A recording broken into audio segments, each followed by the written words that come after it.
family. All are we is one family, working together to build this country. When the world was breaking, everyone agreed. When the world was breaking, be happy it was he. And that is why we voted for our country. Super, super, super, super. Red, springy water. Red, dances on the higher. Red, the sweetness, yeah. Red, springy everywhere. Red, when your body's ahead. Red, when you got the ice, say, when you run, when you fly, when you run, when you fly, when you water, the water, sprinkle all over. Sprinkle, sprinkle, sprinkle, sprinkle. Hey, hey, hey, hey.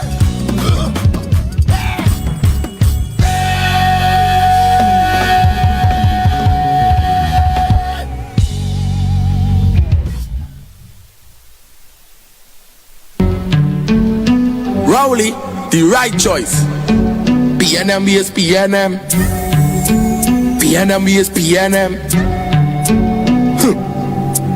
Jumping up with the PNM. We support the PNM. The country full red again. Unity with all my friends. PNM solving all problems. Taking care of the children. Moving with the PNM. Moving with the PNM. Rowley jumping up with the PNM. We support the PNM. The country full red again. Unity with all my friends. Rowley solving all problems. Taking care of the children. Moving with the PNM.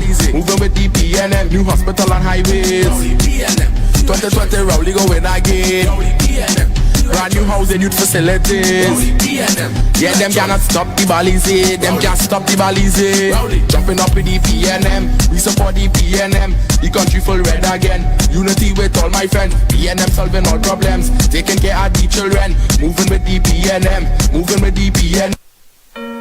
PNM. PNM.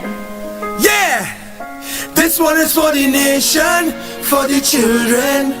Yeah, we're getting it done in the fires of hope and prayer. Together as one, there is no load we cannot bear. And I see the light at the end of the rainbow. And I see the bright blue skies. Tomorrow has come.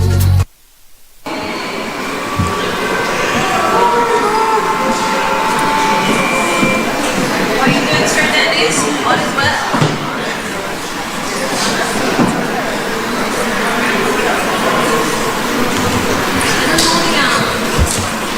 Good afternoon, brothers and sisters. Good afternoon, ladies and gentlemen. I want to officially invite you to our public meeting, Push for Autonomy. I invite you at this time to stand for our opening prayer and then followed by the national anthem of the Republic of Trinidad and Tobago.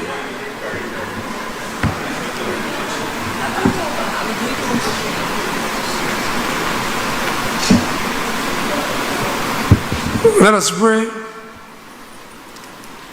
Heavenly Father, we give you thanks and praise. We glorify your holy name. Father, you are God, you are King of kings and the Lord of lords. Father God, today we commend this meeting into your care. We pray, God, for clarity of thought. We pray, God, for understanding. We pray, God, for open hearts and open minds, that, Lord, we can able to digest what is discussed. We pray, God, as we push towards autonomy, that you take charge, that you be the guide, that, Lord, you clear up all the dark areas. Give the speaker the strength and the energy to talk with positivity so we can understand clearly the way forward in this matter. Father God, take charge of all of us. We pray a special blessing every single person in this room. Those that are on the way, we ask you to hasten their footsteps. We ask you to bless our leaders, bless our nation, bless our island and Tobago. Father God, take charge of this meeting. In your name we pray. And all of us say, amen.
Please be seated.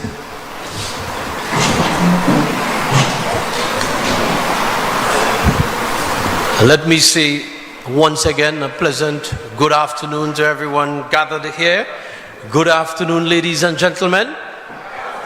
This time I want to recognize in our presence the political leader of the Tobago Council, Mr. Ansel Dennis, the MP Tobago West, Mrs. Shamfa Kojo Lewis, the MP Tobago East, Mrs. Ayana Webster Roy,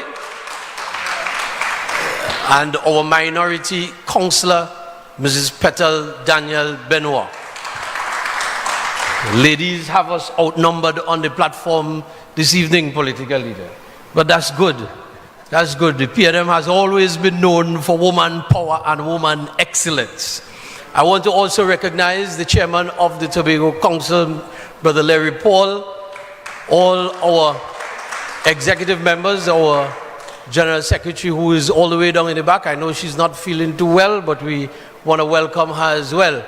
All our former assemblymen, we want to recognize you in the audience this afternoon. Ladies and gentlemen, it is good to have you with us. And to all our viewers online, this is a conversation that is important. This is a conversation that is necessary. And this is a conversation that the People's National Movement must lead. Well, I thought we would have had a rousing round of applause for that, because it is a conversation that no one else will lead. We've seen how the others operate, and we recognize that it is left up to the People's National Movement to lead the conversation about autonomy. We are at a stage now where, brothers and sisters, if we do not push the autonomy bus a little more over the hill, it will start to roll backwards. It requires for us now to push it. We're almost there where we can receive additional authority in the Tobago House of Assembly. And if we don't, as a people, band together and push the autonomy bus over the hill, it will start to roll backwards. And the gains that we have gotten over the years, we will lose. And I don't know about you, but I believe that if we don't get this done this time around, I don't know when this opportunity is going to come by again. So this afternoon we're going to have a public meeting, a meeting with a difference. May not be a meeting where blows will be shared, and I use the word me, but I don't really expect blows to be shared. But what I expect is therefore a call to responsible action.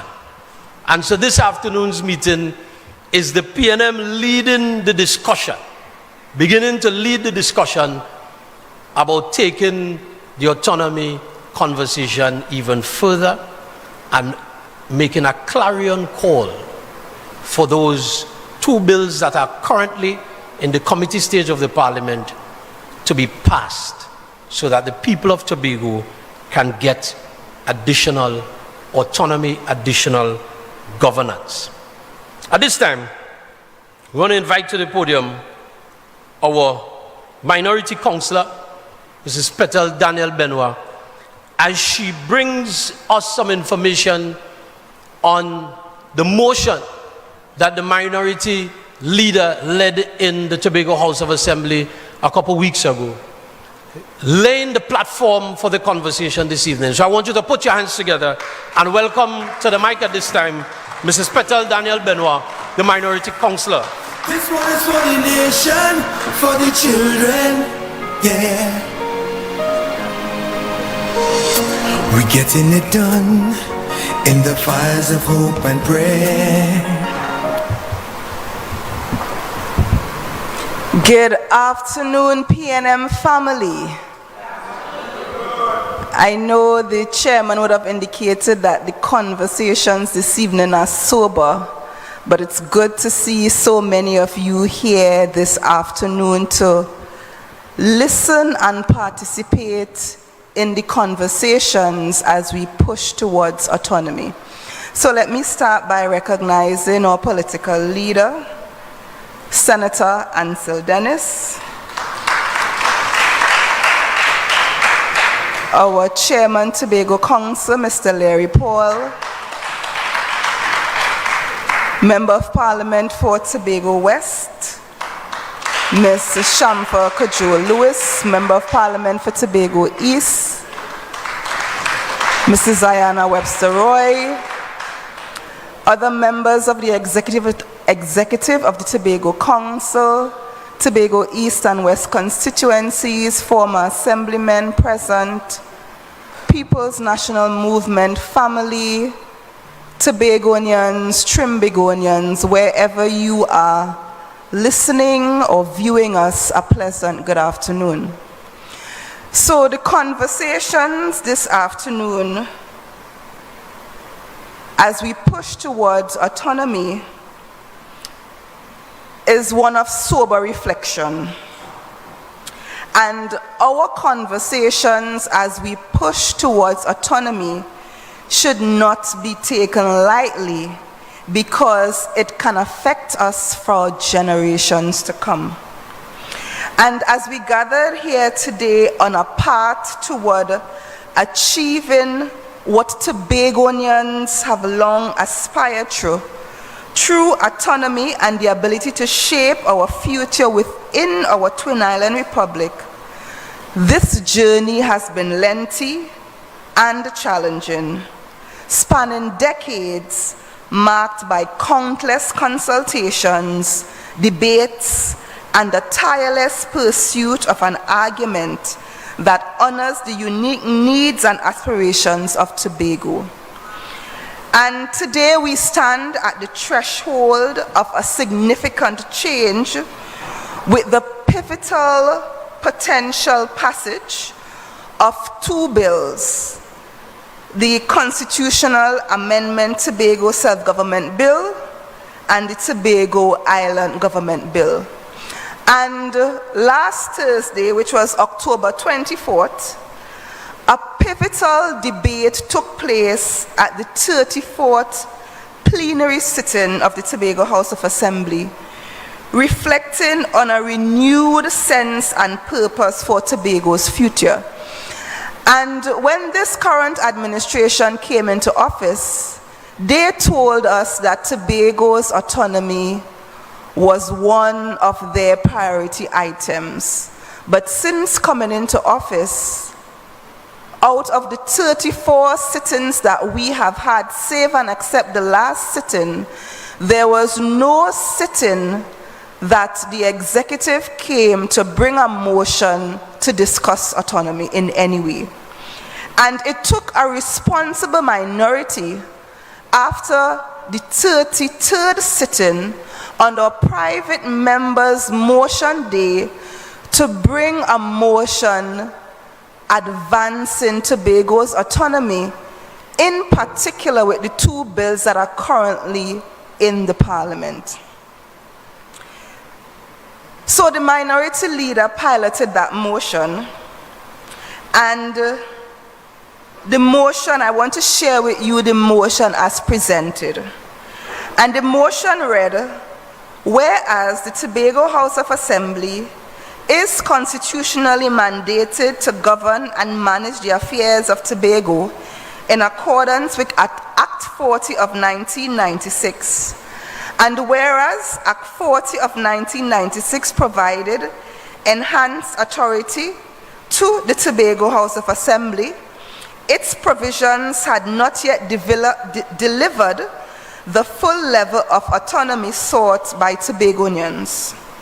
And whereas for over 3 decades, successive efforts to achieve consensus both within and outside Parliament have failed to secure the passage of bills that would grant Tobago the desired autonomy. And whereas the Prime Minister of Trinidad and Tobago has announced that the Constitution Amendment Tobago Self-Government Bill and the Tobago Island Government Bill will soon be debated and put to a vote in Parliament. And whereas these bills represent a historic step forward, proposing substantive improvements to Tobago's autonomy and authority, including the establishment of the Tobago legislature and the entrenchment of core provisions for Tobago's self-governance. Be it resolved that this House acknowledges that the provisions of these bills will have a far-reaching and positive impact on the powers of the Tobago House of Assembly and the quality of life for all Tobagonians. Be it further resolved that this House unequivocally supports the swift and unhindered passage of these bills into law, recognizing that any further delay would perpetuate the long-standing disenfranchisement of the people of Tobago, and be it further resolved that this House endorses all necessary actions to ensure the passage of these bills, including an urgent bipartisan meeting between members of the Tobago House of Assembly and the Parliament to facilitate their smooth and timely enactment without further amendments. And in piloting this very important motion, the minority leader would have laid the foundation. The steps that would have gone through from 1980 with the introduction of the Tobago House of Assembly, and he would have given kudos to persons such like the late A.N.R. Robinson and other persons who would have stood and fought for the Tobago House of Assembly, Dr. Winston Murray. And then recognizing that the 1980 bill was insufficient, the pursuit continued under the deceased Ho-Choi Charles, and the amendment to the 1980 bill was approved, which we currently are governed by under the Tobago House of Assembly Act 40 of 1996. So to further strengthen the powers of the Tobago House of Assembly, the revised act granted the Assembly greater authority, especially in managing the island's affairs in areas of finance, education, tourism, and infrastructure. And we also recognize that Act 40 of 1996 is also has its limitations, and the quest for further autonomy continued with Mr. Orville London, Stanford Calendar, Mr. Kelvin Charles, as we introduced and as consultations began in 2007 with the John Prince Committee, and there were consultations throughout Trinidad and Tobago. We had written and verbal submissions that ended with draft bills in the Tobago House of Assembly. Those bills were approved and submitted to Parliament. Parliament would have instituted a Joint Select Committee, and coming out of the work of the Joint Select Committee were the two bills that are currently in committee stage. And our motion, recognizing the importance of the bills before the Parliament, recognizing that the Prime Minister would have signaled that very soon these bills will be taken to a vote, thought it necessary to bring such a motion to the House. And we want to thank the Prime Minister for, one, preserving the work of the GFC from 2018 in the 10th Republican Parliament, and that was successfully transferred to the 11th Parliament. And we also want to congratulate the Joint Select Committee and commend them for their work, because coming out of the work of the Joint Select Committee, those bills, there were further consultations of the work. And when the bills came to Tobago, there were limitations. And persons in the consultation would have pointed out, one, that the schedules, when you compare what currently existed in Act 40 to what was proposed in the initial stages coming out of the GSC, there were gaps. And if you look at what is currently proposed, those gaps were filled. Another thing that was missing, and persons would have pointed out in the consultations coming out of the GSC, is that when it spoke to the setting off of the parliamentary allocation with tax and non-tax revenues, the bills coming out of the Joint Select Committee were silent on those set-off provisions. And the Joint Select Committee would have made amendments to those. And there were other amendments, but those two stood out to me that were made by persons in that consultation that the Joint Select Committee would have taken consideration and would have included them in the bills that are currently before the Parliament. So in the debate, the minority would have highlighted some important aspects of the bill. And one aspect that was highlighted was in relation to the estimates being approved. So currently, the estimates of the Tobago House of Assembly are required to be approved in June. Those estimates are then transferred to the Minister of Finance and the Cabinet. And those estimates are considered when the national budget is being read. With the revised bill, once the allocation is made to the Tobago House of Assembly through the national budget, the THA does not have to come back to the legislature on two occasions, first in June and then for the reallocation sometime in November.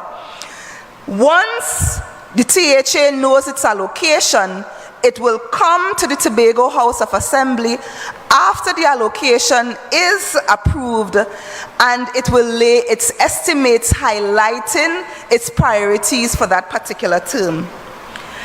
Another highlight of the current bills before the Parliament is the greater oversight.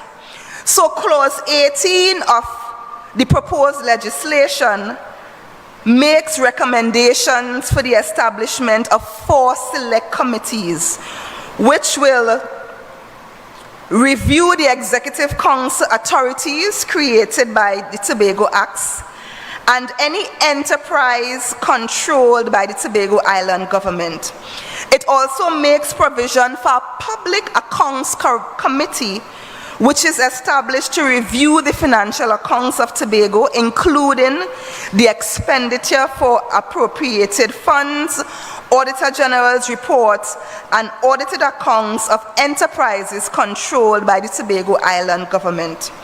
And as well, greater oversight through the Public Administration and Appropriations Committee, which reviews the budgetary allocation or the budgetary expenditure of the Tobago Island government agencies, and ensures that this committee will ensure that the expenditure comply with the Assembly's approvals that were identified and any administrative efficiencies.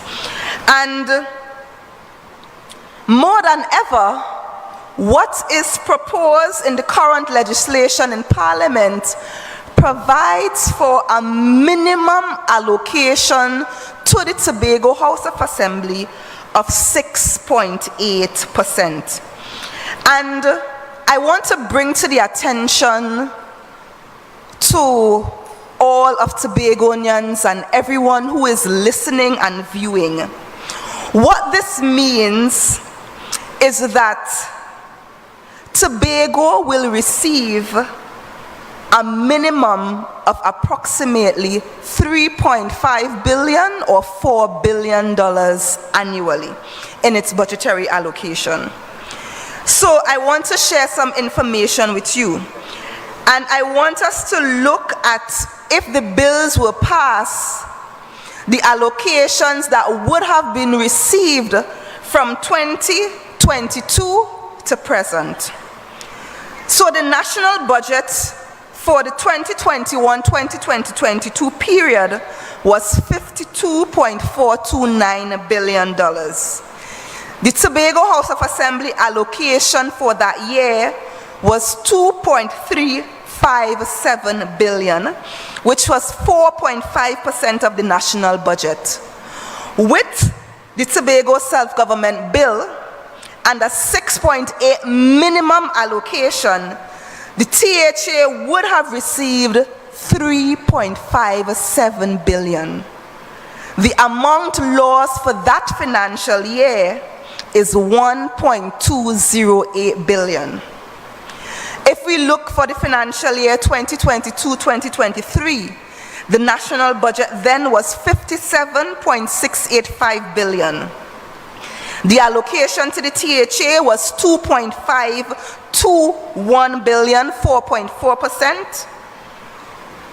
Under a Tobago Self-Government Bill of 6.8%, the allocation would have been $3.9 billion. The amount lost from not having the bill for that financial year was $1.402 billion. We go now to 2023-2024. The national budget then was $59.209 billion. The allocation to the THA was $2.585 billion. 6.8% would have been $4.03 billion. The amount lost not having the bill was $1.45 billion. And this last budget that was read, 2024-2025, the national budget was $59.741 billion. THA's allocation was $2.599 billion. 6.8% would have been $4.06 billion. The amount lost not having the bill was $1.463 billion. So the total amount lost from 2022 to 2025 is $5.52 billion. And I want to go further because the last estimates that was presented for the financial year 2025 of the Tobago House of Assembly, the Chief Secretary and then Secretary of Finance requested $3.95 billion. If the bills were passed, the THA would have received in the last budget $4.06 billion. So it therefore meant, or it therefore means that with the passage, if the bills were passed, the THA would have received what they would have requested, and there would have been some left over. So I want us to understand what we are giving up by delaying the passage of the bills. The bills also would provide lawmaking powers that currently does not exist under the current legislation. Borrowing powers, the powers to invest, and all these are currently proposed in the legislation. In the debate, there was an attempt to mislead and misinform the public. And I want us to pay close attention. So members of the public, this document, which is a report of the Joint Select Committee appointed to consider and report on the Constitution Amendment Tobago Self-Government Bill, is available. There are limited copies in the Office of the Minority, and there are some copies as well as at the Assembly Legislature. While the debate was in process, these bills and the report, was distributed to members in the public gallery. And I would encourage each of us to get a copy of this report because it outlines all that would have transpired, and it gives a report on what would have transpired coming out of the Joint Select Committee, as well as it has the 2 proposed legislations included in the bill. So I want to encourage us all to have a read. And some of the misinformation that we have to be aware of that is being put forward by those of the THA administration is one.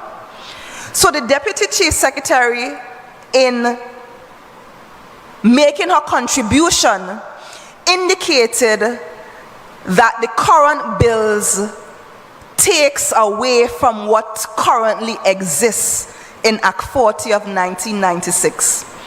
And the reason for her saying that is because the current bills mention inward and outer borders, and I don't want to misquote her. So she said that the current bill speaks to internal and inland waters. And that was the reason why she said that the bills took away. But if you read the bills carefully, and if you compare the current Act 40 of 1996 to the proposed legislation, so Section 4, and I want to direct you to page 7 of Act 40 of 1996, speaks to how we define Tobago.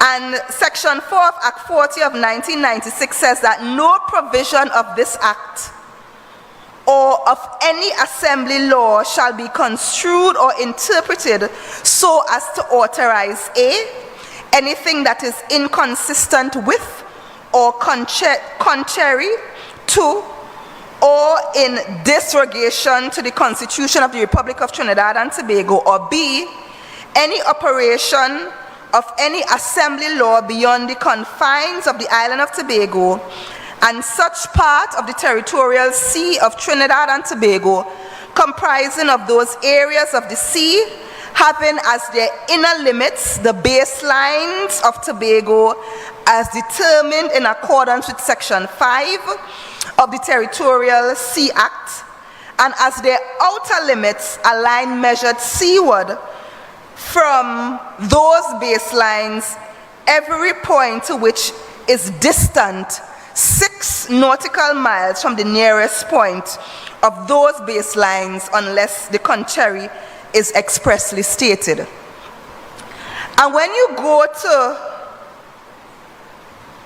the provisions under the Constitutional Amendment Bill, it basically says the same thing. But what it does is to speak or to extend the nautical miles from 6 to 11. And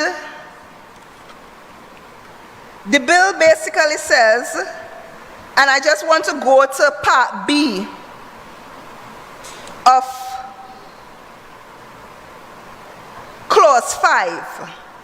And Part B speaks that any operation of any assembly law beyond the confines of the island of Tobago and such part of the territorial sea of Trinidad and Tobago, comprising those areas of sea having as their inner limits and baselines of Tobago as determined in accordance with Section 5 of the Territorial Sea Act, and as their outer limits a line measured seaward from those baselines, every point to which is distance 11 nautical miles. So to say that the current legislation takes away is misleading. We had another member, which was the Secretary of Education, speaking, and in her contribution she indicated that the bills that were sent from the Tobago House of Assembly to the Cabinet spoke to 200 nautical miles. But when we read the bills that, or the bill rather, that was passed by the Tobago House of Assembly, Section 1 of the Constitution is amended by 2, and I'm reading what the bill that was sent from the THA said. The Republic of Trinidad and Tobago shall comprise of the land of Trinidad and the island of Tobago and other islands of the archipelago that are enclosed landward of the archipelagal baselines, as well as the waters 12-mile territorial sea, including the seabed and subsoil, situated between the territorial sea of Trinidad and Tobago. Then we had another member speaking to the fact that with the establishment of the Fiscal Review Committee, that Fiscal Review Committee will give us anything that they want. But when we look to the part of the bill that speaks to the Fiscal Review Committee, the minimum allocation in the bill is 6.8%. The Fiscal Review Committee will, based on what their objectives are, will make a recommendation if it provides in excess of the 6.8%. And that is what the bill speaks to when the fiscal review comes into effect.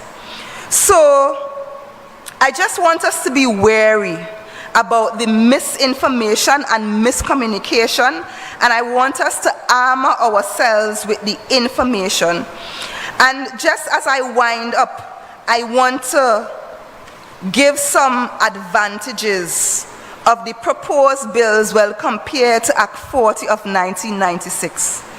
So the proposed bills gives us a budget minimum allocation of 6.8%, where under the current bills the minimum allocation is 4.03%. The proposed bills gives us the power to borrow, make investments and access grants. This does not currently exist under the current legislation. The proposed bills give the Tobago House of Assembly legislative powers to make laws. This currently does not exist. No law-making power under Act 40 of 1996.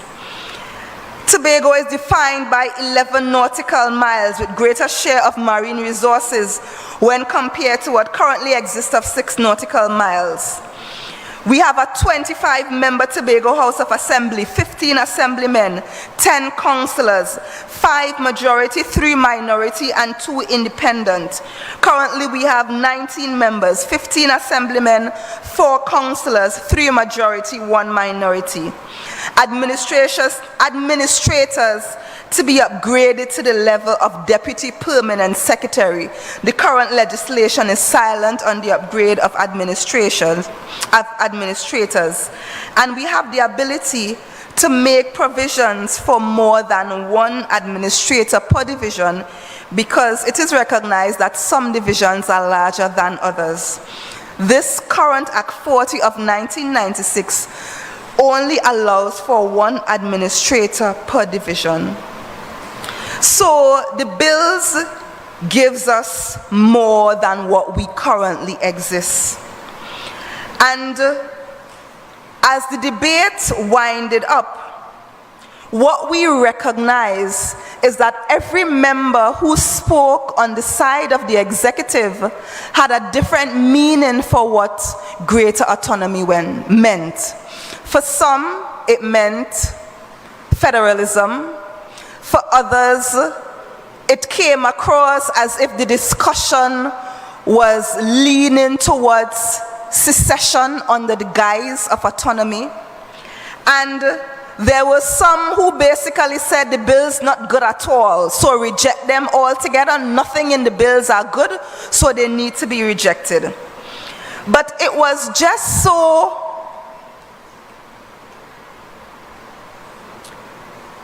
it was odd, because based on the debate to the motion when compared to the amendment, because the executive moved an amendment to the motion, the amendment and the debates were quite contrary. And the side of the minority did not object to the amendments to the motion because they did not substantially affect the tenant or the essence of the motion. And the first amendment was to the third recital of the motion, and that was to remove the word 3, because we spoke about 3 decades that this consultation has been happening. So they removed the word 3 and insert the word 5. The second amendment was to the 4th recital, and what they did was to propose to include the bills to grant Tobago the long denied autonomy will soon be debated and put to a vote in the Parliament, be inserted after the word that, and the words Constitution Amendment Tobago Self-Government Bill be left out completely. The third amendment was to include the word should before the word represent in the 5th recital, and the 4th amendment was to the last resolution, and that was to insert the words with necessary amendments and leave out the words without further amendments. So in essence, the amendments did not substantially affect the essence of the motion, and as a result we did not object to the motion. So the motion was unanimously passed. And I just want to reread the final resolution of the motion, and I want to call on the executive of the Tobago House of Assembly to do what you have passed in the Assembly legislature on the 24th of October. And that recital was, be it further resolved that this House endorses all necessary actions to ensure the passage of these bills, including an urgent bipartisan meeting between the members of the Tobago House of Assembly and the Parliament, and to facilitate their smooth and timely enactment with necessary amendments. And if you have amendments, and very little amendments were laid on the floor of the debate on the 24th. But if you have amendments, I am asking you to bring forward the amendments, because at the committee stage, when we go through the bill, clause by clause is where the necessary amendments will be made. And I'm calling on the executive to do as was passed by the legislature and the House on the 25th, to enter into bipartisan conversations with the Parliament and the Tobago House of Assembly. And I am proposing a deadline of the end of November 2024, because we heard that the Prime Minister signaling that these bills will come to Parliament and put to a vote very soon. So again, I am calling on Chief Secretary Augustine and his executive to hold the bipartisan meetings on or before November 24th. And as we move towards autonomy, we are not saying that the bills proposed are perfect. What we are saying, it is a step in the right direction. We moved from county council to the establishment of the Tobago House of Assembly in 1980. Recognizing that the 1980 bill was insufficient, the Amendment Act 40 of 1996 was passed. And as we continue along the pathway towards greater internal self-government for Tobago, these proposed bills is a step in the right direction. If they are not passed now, it will affect for generations to come adversely. If they are not passed, it means that the discussions for Tobago self-government will start over. It moved from decades of consultations and discussions to what we currently have before us. And I'm pleading, I'm encouraging, let us all come together in one accord. Let us all stand together in unity. Let us pass what is currently before the Parliament, because it is an improvement of what currently exists. And nothing prevents us, after it is passed, for continuing the conversations for greater autonomy. So I just want to encourage us to stand as Tobagonians as we thrust towards greater autonomy for Tobago. I want to thank you.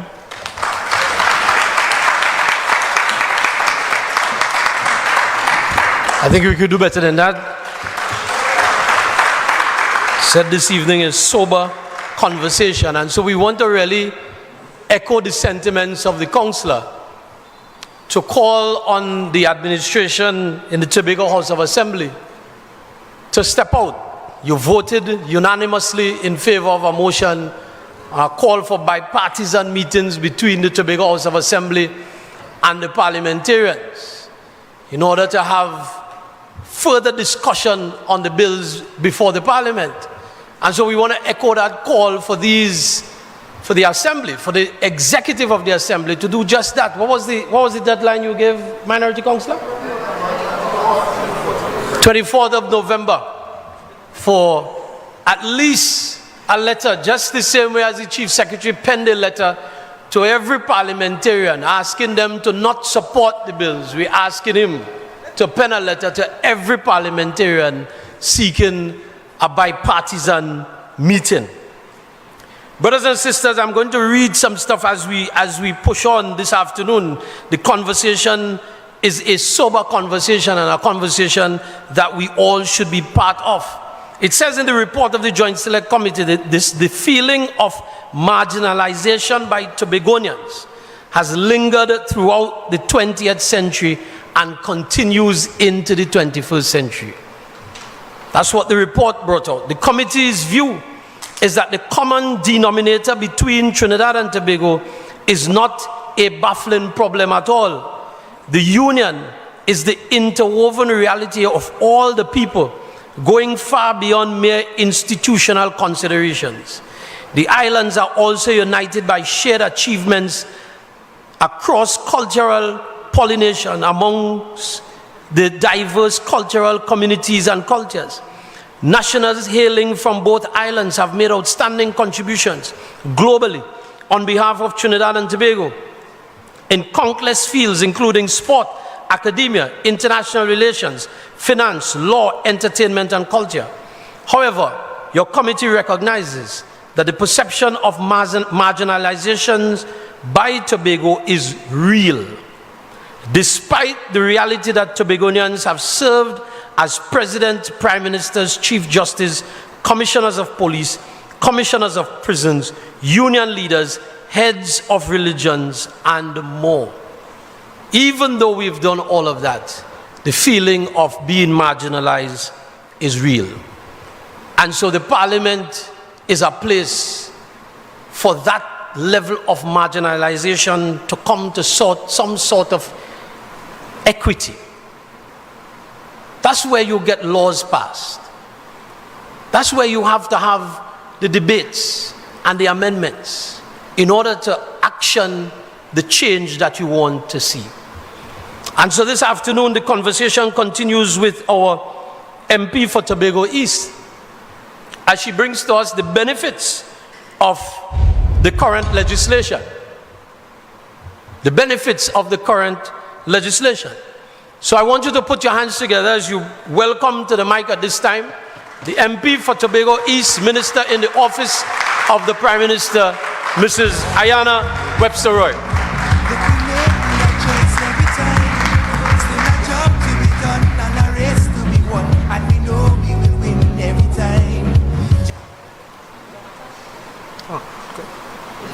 Good evening, everyone. No, good afternoon, good afternoon, good afternoon. It is such a pleasure to be here amongst my PNM family, but most importantly, it's a pleasure to be here amongst fellow Tobagonians. And for those who are viewing online who may be from Trinidad, it's a pleasure to have those Trinidadians who support our quest for autonomy tuning in and learning about what we're going to benefit from this very important matter. Permit me to recognize our head table. I want to start with our political leader for the Tobago Island Council, Senator Ansel Dennis. My sister in service, the Honorable Minister Shamfa Kujo-Lewis.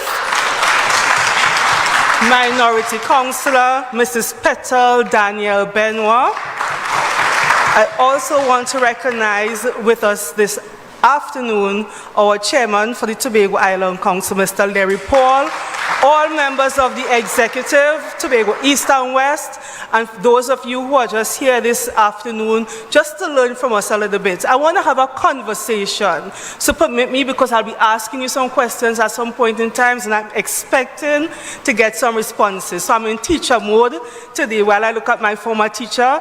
I'm not trained, but I'm going to be in teacher mode this afternoon. So, Tobago autonomy bills, and if you look at my first slide, if you all are seeing this slide, it says exploring the benefits and the implications for Tobagonians. How many of us in this room have children? Show of hands. How many have nieces, nephews, godchildren? Right. When you're thinking about your children's future, what do you envisage? You want them to stay the same place you're at, or you want them to go at least 2-3 steps ahead of you? What we usually want? We want upward mobility, right? We want our children and our children's children and our godchildren and their children to advance, to move at least 2-3 steps ahead of us. Next slide, please. Okay, so empowering Tobago's future, and that is how I view the autonomy bills. It's empowering our future. And a quick overview: the two bills, the Constitutional Amendment Bill and the Tobago Island Government Bill, are designed to increase autonomy for Tobago. What we really want to do is to strengthen local governance and empower decision making and promote sustainable development. And that is critical. Development must be sustainable so that future generations will be able to benefit from what we have today. And then the foundation we lay for them today, they must be able to build on it so that the generations to come after them would be able to benefit. And what's the historical context? For years, Tobagonians have been clamoring to be on an equal footing with Trinidad. I remember when I was preparing for the debate in the House, I did some extensive research, and I saw a lot of the work that was done by Dr. Winston Murray. And for some reason, his contribution connected with me emotionally and spiritually. Because in his contribution in the House, I saw him calling not just for more money, not just for a little bit more power, but for Tobago and Tobagonians to be recognized as equal partners in this union. For our brothers and sisters in Trinidad to see us as equals walking side by side with them on this road towards development in Trinidad and Tobago. So that is this historical context. We have been pushing towards that equality of status. Next slide, please. Now, why autonomy matters and why it is so important for us to really support the bills that we have before the House. And I must lay a disclaimer. Just before I came up here, I went online and I asked Google to look for MP for Tobago East contribution and to identify the key points. And Google came back and said, MP for Tobago East, Ayana Webster, recognize that even though the bills aren't perfect, they are much better than what we have now. They are much better. So I'm quoting myself from Google. Self-determination acknowledges Tobagonians' right to shape our political, economic, and cultural identity. Many of us, when we turn 18, we start to say we're big man and we're big woman, right? At 18, we feel that we have a little bit of right and we want that right to be recognized. So at 18, we start to tell our parents, listen, I know I live in your house, but at least let me tell me a little keener. At 18, we start saying, okay, if you're not in school and you're working, I'm making my own money. Recognize that even though I'm your child, I'm an adult in the house still. So imagine this, Tobago being the sister in this union, in this relationship, and this sister feeling as though she's not respected, she's not valued, she's not equal. And there's a saying, somebody's perception is the reality. The minority councillor would have, and the Senator Hislop would have outlined where in the report it would have said that Tobagonians would have served nationally in high offices, but still Tobagonians feel as though we aren't equal. And some people might say, well, if you had Prime Minister, President, Commissioner, police, etc., then you're equal. But remember, our perception is our reality. We are living here. We know what we encounter. We know the challenges, and that is why we have this fight. Now, why it is so important for Trinidad and Tobago?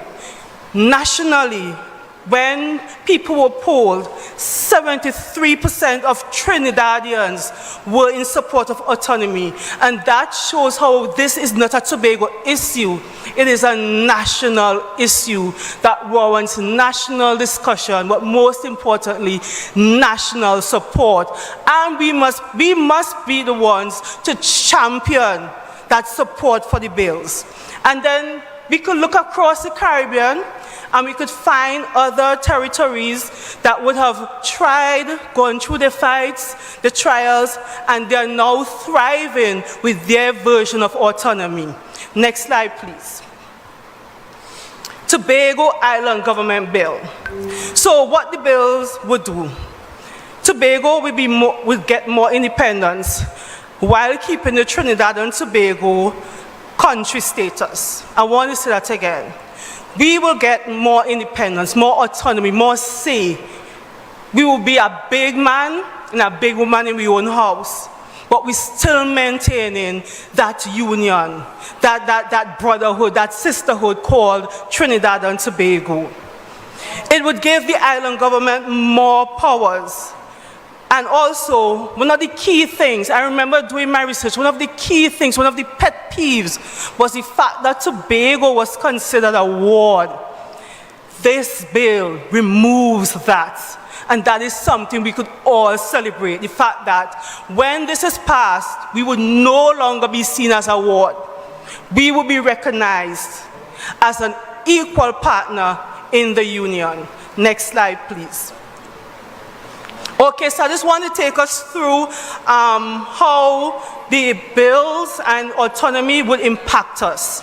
So we go from greater autonomy, we have it. We have now the empowerment of Tobago's government. We'll have a Tobago Island government. Now, once the government functions properly, once the government manages the resources properly, then we should see economic benefits emerging for all of Tobago. And while we have the economic benefits emerging, there's the opportunity for cultural and social benefits. So we have more money, we're managing our resources properly, we could then invest more resources into protecting our cultural heritage, into social programs that all of Tobago would benefit from. And while we're protecting our cultural heritage and we're getting more social benefits, we look towards environmental stewardship. Remember I said, what we aim to do is to create a better Tobago for our children and their children and their children's children. So environmental stewardship is important. We must protect this little 116 square miles that we call home. And then once that is, things are flourishing, the economy thriving, we have social safety nets in place, there's cultural preservation and retention, then we look to the benefits of men. Our men in the audience, I have my husband and my son here with me today, right? So all men in the audience, what are some of the things that you all yearn for as a man to make you feel, yes, I'm a man in my own space? You want to make sure you have opportunities for employment, right? You want to make sure you have opportunities to earn an income, right, fellas? You want to make sure that you have an opportunity to access training and development that will help you to further enhance your life. That's true, fellas? And while you're developing yourself, you're going to be investing in your family. And while you invest in your family, you're going to be investing in the strong women who stand up beside you in the union and support you. So women, we too, we are going to benefit. We are going to benefit from opportunities that would lend towards gender equality in Tobago. They spoke about an expanded Tobago legislature, the opportunity for more women to serve within the Tobago Island government. The opportunity for more women to experience training opportunities, business opportunities when there's economic development. And then our children, the future of Tobago. That's the ultimate benefit for me as we move towards greater autonomy, ensuring that our sons and our daughters have access to quality education, quality health care, access to recreational facilities. Now, autonomy lends towards all of that. Now, just going through some of the enhanced local governance and decision making that will come from greater autonomy and those bills that we have currently before the House. So, lawmaking power. As the minority councillor would have mentioned, we will have a larger legislature. And with that larger legislature, we have the opportunity now to make laws to Tobago, laws to impact healthcare, tourism, things like that. And I want to give an example. While I was preparing the presentation, I started reflecting on a discussion that we had recently, Minister Kojo and I, recently with the Tobago Chamber. And they were talking about investment in Tobago and how the restrictions around the Foreign Investment Act, how it's impacting the Tobago economy and access to land and how people could sell their land, dispose of it. When we have greater autonomy, we could decide how we're going to dispose of our land fully in Tobago. We could decide how we're going to zone. So, for example, we could say if there is going to be a development happening on the island of Tobago, at least 10% of it must be retained for locals. We could say if somebody is selling land, they must keep a percentage for Tobagonians to benefit direct. So those are some of the things. Efficient administration. Hopefully, because for this thing to work, we have to make sure we put our best foot forward. I say we, I mean those of us in leadership positions in Tobago, especially those who serve in the Tobago House of Assembly. We have to make sure that we have a streamlined governance process and we reduce bureaucracy, because ultimately what we want to do is to ensure that with all this power we have coming to us, the extra money, that the people on the ground, that they feel the benefits first, that they fully benefit, and the bills provide that opportunity. And then again, status of equality. Greater legislative powers give Tobago a level of management comparable to Trinidad's national government, or what we call central government. We almost have that same ability to create laws and to shape Tobago's future, just as how the national government does that. That is something to celebrate. I started off by saying the bills aren't perfect, but they give us way more than what we have now. And they position us to create a better Tobago for our children and our children's children. Next slide, please. Economic growth and investment opportunities.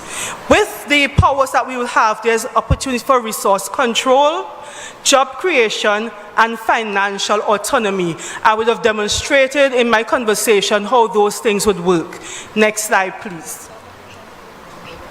Public service improvement, healthcare and education, infrastructure development, responsive services. And you see that responsive services, that's the part I'm most excited about. Autonomy facilitates faster response to local challenges, improving public services and community support. Sometimes we face challenges in Tobago that Trinidadians just wouldn't understand because they're not living it day to day. And the fact that our island government would have more power, more autonomy, and because they'll be here sharing the same frustrations we share, experiencing the same delays we experience, there would be that push to ensure that we streamline service delivery and we improve it. So that is something. I remember on Brother B, they asked me something about the allocation. I said, the money part is not what excites me the most, you know. I said, everything else that the bills bring for Tobago. So moving on, cultural empowerment and preservation, heritage protection. Autonomy enables policies that respect and preserve Tobago's unique cultural identity. There are some things that just uniquely belong to Tobago. Some customs, some traditions, some things that we do that Trinidadians may never understand. But we have the opportunity to preserve them and pass them along so that while Tobago change, while we evolve, while we develop, that we do not lose those unique qualities that identify us as Tobagonians. The bills give us the opportunity to achieve that. Community engagement, local governors encourages Tobagonians to actively participate in policy making. Remember, we have a larger legislature, more persons getting involved. And when more persons get involved, you have the opportunity to go into your communities, into your constituencies, engage with Tobagonians in a one-on-one, and get their input in terms of policy development. It creates an avenue for Tobagonians to truly say, I am part of the process of governance in my island. And then youth programs. I'm passionate about children, about young people, about our vulnerable. The youth programs with the increased revenue and resources, with the opportunities for greater management, we could create programs and put policies in place to ensure that our young people benefit. So for example, we could say, in Tobago, we want to put a policy in place that every single Tobagonian, when they reach fifth form during that July-August period, that instead of just using the holiday to be idle, we put them into a Tobago national program. I call it that Tobago Island program, where we put them to work alongside community groups such as CPEP and so on, so they learn and understand what it means to contribute towards protecting your environment, protecting your community. We put them to work alongside groups that work with the home for the aged, with persons who are vulnerable, so that our young people understand what it means to contribute towards island development. Understand that they have a role and a place and a space in shaping a better Tobago. Next slide, please. The benefits to Tobago men. Go back to benefits to Tobago men, please.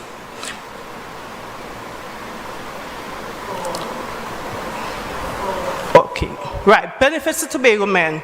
I would have mentioned employment opportunities in construction, tourism, public sectors, access to vocational training, and ultimately greater economic stability will lend towards supporting families and communities, right? Will you just go back to the previous two slides? Thank you. Now, while we have our men benefiting, we also have the opportunity for increased representations, as I would have mentioned, local oversight, and dispute mechanisms. So one of the pet peeves now is how do we resolve conflicts between Tobago and Trinidad? And mediation is something that is important. Within the bill there, we have an inbuilt mechanism to resolve disputes between the two islands, the two island governments, so between the national government and the Tobago island government. And that is important. Most of us, we live in a house and we know teeth and tongue does clash, right? But you have to find a way to work around the issues and work around the challenges so that you maintain the harmony of your home and you maintain your family life. It's the same thing, because even though we will encounter conflicts, what we want to do is to maintain a stable union called the Republic of Trinidad and Tobago. Next slide, please. Next slide. Benefits for women. Women will see improved access to small business support. Now with greater resources, financial resources, there's the opportunity to put more programs in place to support funding for women so that we could expand business opportunities or enter into business opportunities. We could investigate ways and means on which we, women, can become more economically and financially empowered. Then there's also the opportunity for more women to serve. As I said, with a larger legislature, there's the opportunity that more women will be given the opportunity to be screened to go for seats in different places. More women will be seen as favorable and suitable candidates. So that gives us the opportunity to contribute towards local government. And then access to educational and job training programs, and to promote gender equity. While we are struggling for Tobago to be recognized as an equal partner, it is imperative that all Tobagonians, or men or women, and our boys and our girls, have the opportunity to thrive in a developing and evolving Tobago. And that is why gender equality and gender equity and issues around gender, that is crucial. Then we have the benefits to our children. While they are enhancing their skills through education and improve education infrastructure, creating youth employment skills and building recreational facilities, etc., what we ultimately want to see is that the provision of these services create a stable foundation for the next generation of Tobagonians, so they are more empowered to go out and contribute towards local development as well as national development. Okay, let us look to the future.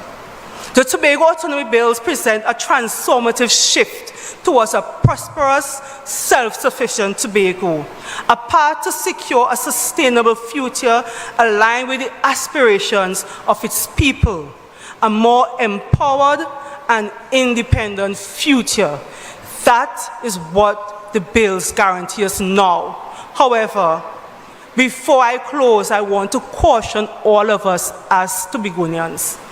Let us not squander this opportunity. A lot of work has been done. The bills aren't perfect, but they are workable. We are going to be in a much better position than we are today. Let us not squander the opportunity. I strongly believe, I have a gut feeling, that the bills would pass. I want to call on Tobagonians to prepare yourselves to benefit fully from all that greater autonomy would present to us. Let us become seekers of our own empowerment and our own development. Let us be the ones to benefit and don't let others come and reap the rewards. I thank you, and may God continue to bless us all.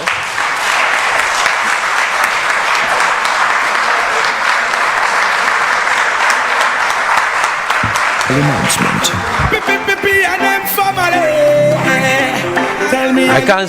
I can't say anything else.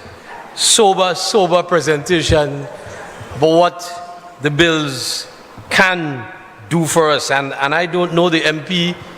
The MP knows something we don't know. And I trust that what she knows was a divine intervention, that the bills would definitely be passed.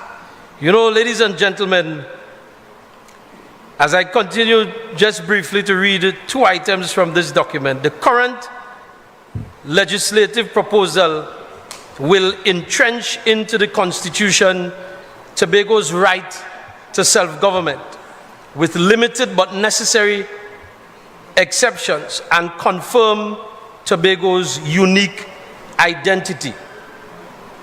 The proposals contained in your committee's recommendations to this House are just the foundation, and this one struck me. It is just the foundation. Within the margins of the Constitution, it is for Tobago to build and mold the institutions and systems that will be Tobago's to govern.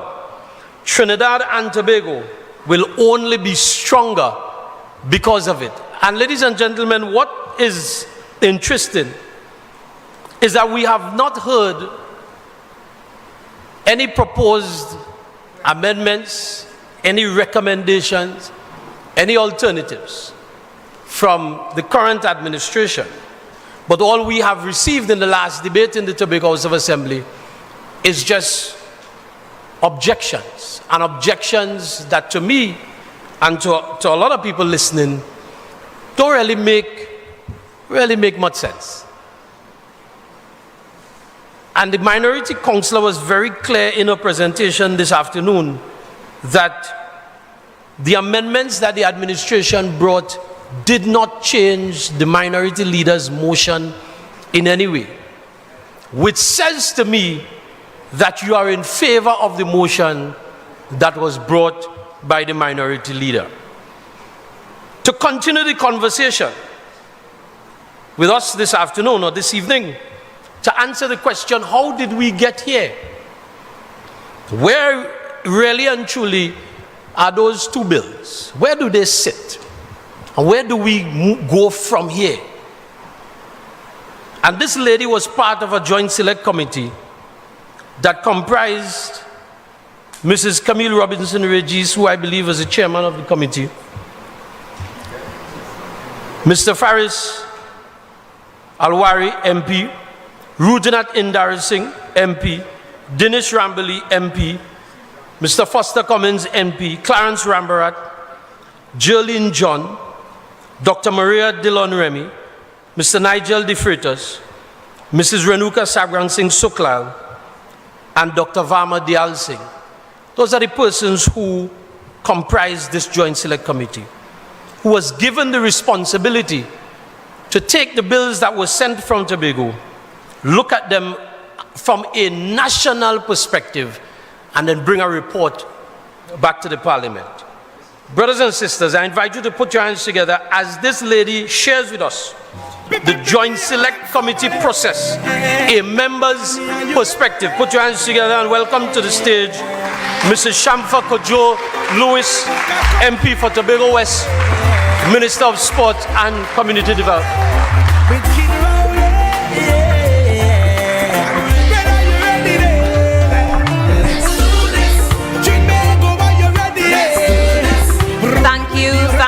Thank you, Senator Hislop. Brothers and sisters of the People's National Movement, it's a real pleasure and privilege to be in your company, to spend my Sunday evening with you. I want to recognize our Tobago political leader, Senator Ansel Dennis. I want to recognize other members of the head table, my sister in service, Mrs. Ayana Webster Roy, your member of parliament for Tobago East, and our hard-working minority councillor, Mrs. Petal Daniel Benoit. Brothers and sisters of the PNM family, I sit here, or I stand from this position this evening, and I want you to simply give yourselves a round of applause for still being here, still holding on, still standing on business, still doing the work, still sacrificing your time and your efforts to see this thing all the way through to the end. When I first got on board this mission, I saw some faces at a Bishop's High School PNM meeting. I had just returned home from school, from college, and my Auntie Gracie dragged me to a PNM meeting at Bishop's High School, and the conversation was about internal self-government for Tobago. And I said to myself, they're still talking about this? Because many years prior, around 2000, 2001, I remember my mother was ironing and listening to a political meeting held by former Chief Secretary Ho Choi Charles, and he was going on about the way Trinidad or central government, the UNC of which he had joined up with, was not giving us this internal self-government that we had clamored for. And I turned to my mother and I said, if this thing going on so long, what did you do with your youth? What the people in your age group did? Why you didn't fight? Why we still having this conversation now? she pushed her mouth and she said, I come here, I come. She said, this thing been around long time, for decades. She said, Robinson carried it. And if it was, people try to make it sound like it's simple and it's easy, but it's not. Because if it were, Robinson would have achieved not only as the person carrying the motion, but even after that he became prime minister. No, even before that he was minister plenipotentiary, means you get whatever you want. Yeah, he was the tiebreaker. He was the person who gave them his votes. Like they're trying to tell you today, they're gonna do something independent and then they're gonna give their votes to whoever they think it's better to work with in Trinidad. Like if we don't know is Kamala, them they're going and give the vote them too. But let's get back to this. My mother said, if it were easy and simple and something that you can do really quickly, Robinson would have achieved it. He was minister plenipotentiary. He was prime minister, and then he became president. What more you want to be in order to bring this to life? If this is your thing, this is your motion, this is something you believe in, you're passionate about, you made your whole career based on this specific issue. And that goes to tell you, ladies and gentlemen, it is not as simple and easy as it seems. So it's a fight, it's a battle. We are a country, Trinidad and Tobago, one nation, and we are asking for more. It reminds me of when we were younger. We used to look forward to Friday evenings, and my father, low-income Rastaman as he was, would bring home one roti and one buster on a Friday night. There are those of you in this room who don't know what a buster is, but if you're in town long enough, it's a tall bottle, about 20 ounces. We used to have 16 ounce solo, and then they start giving us 20 ounces, big thing. But he would bring home one, and he would slice that into 8 pieces of roti and share that one buster in little sanitary cups so everybody get a taste. 8 children, but we look forward to that buster and that roti every Friday night. At the end of the day, it had to share. It had to share. And if he moves the line to give somebody slightly bigger, is bacchanal. It's bacchanal. So he would try to be equitable in the sharing. Yeah, because there were those who 4 and 5 and they can handle a big meat, but somebody like me could handle big piece of roti. Yes. So, brothers and sisters, it's all about recognizing that it's one pie and it has to share for all of us. And there are those, when you look at it from the Joint Select Committee perspective, who hear Tobago asking for more, and they're saying, what about my constituency? Because it's 41 constituencies, and if we are asking for more, that means it's less to share for 39 are we in Trinidad. I have seen members pull out their calculator and say, okay, if you asking for 8%, that means it's 92 for us. Therefore, 92 divided by 39. I'm telling you, I've been on the Joint Select Committee. Yes, so they tell you 92% divided by 39 constituencies. So if you're giving 8% to Tobago, 4% in the east, 4% in the west, and then you're dividing the other 92% by the 39 of us in Trinidad, that means we gain 2.35. How come? So I say that to say I don't agree with them, but I'm letting you understand the kind of battles that we have to fight. Yeah? And what may be simple for you is complicated because for so many others, because it's not a monologue, it's a dialogue, it's a conversation. So it's all well and good to say here in Tobago, if you ain't give me what we want, we're going to mash it up. Yes? It's about development of Tobago. It's also about national development. It's about Tobagonians, but it's also about every citizen across the nation. This is not only a PNM fight or a PNM mission. This is a Tobago mission. So this is for all of us, PNM, TOP, PDP, whatever they call themselves. Yes, this is for every Tobagonian, because we are Tobagonian first and anything else after. Any decision made would affect all national development, because we have to be very clear and fair about what we have decided we want to do. We already said we are not discussing secession. We agree to that. Because when we did our consultations, we did not agree to secession. We agreed to remaining a part of the national body of Trinidad and Tobago, to remain a twin island republic. 2 islands, 1 state. So not even a federal system where you have different federal states like in the USA. We decided to be.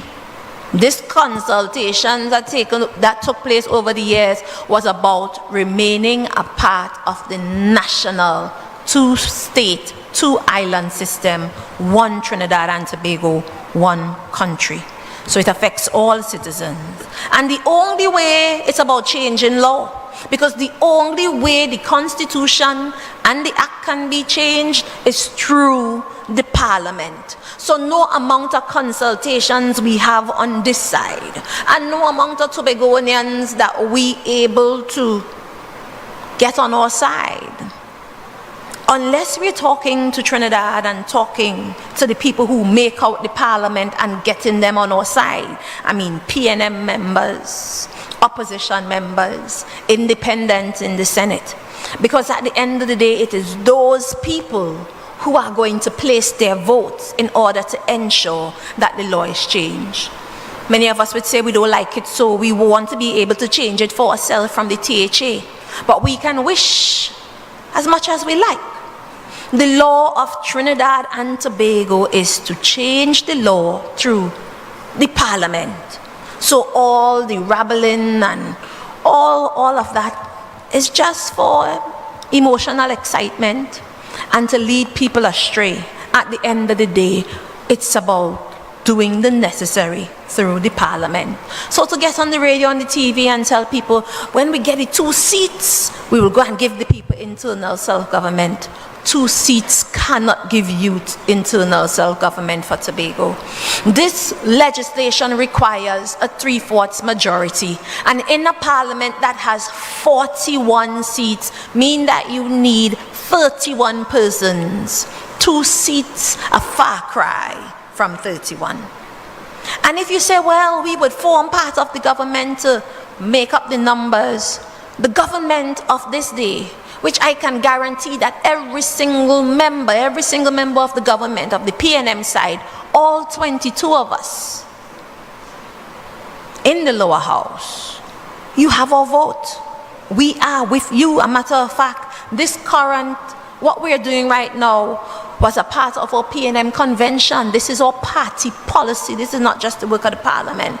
So you have our 22 votes. But our 22 votes not enough. You need 31, which means you have to convince 9 persons over on the opposition. And when you're done there on the opposition, it makes its way to the upper house, to the Senate, where you have a total of 30 persons, and a 3/4 majority must carry there too. So 3/4 of 30 is 23 members. We have only 15 of that 23, which means you are going to have to convince 6 of those opposite, plus 2 independent, or convince 8 of the 9 independents. Yes? So don't be fooled. It is not going to be won by threatening, shouting, and cussing Trinidadians. It's not going to be won by walking 7 times around the Tobago House of Assembly. It's not going to be won or done that way. It takes fruitful conversation between Trinidad and Tobago. Most of all, it calls for us as Tobagonians, PNM, TPT, PDP, whatever you call it, speaking to Trinidad with one voice, because every time this matter came to the Parliament and was not supported by those opposite, the number one reason they use is, well, everybody in Tobago don't agree. Yes?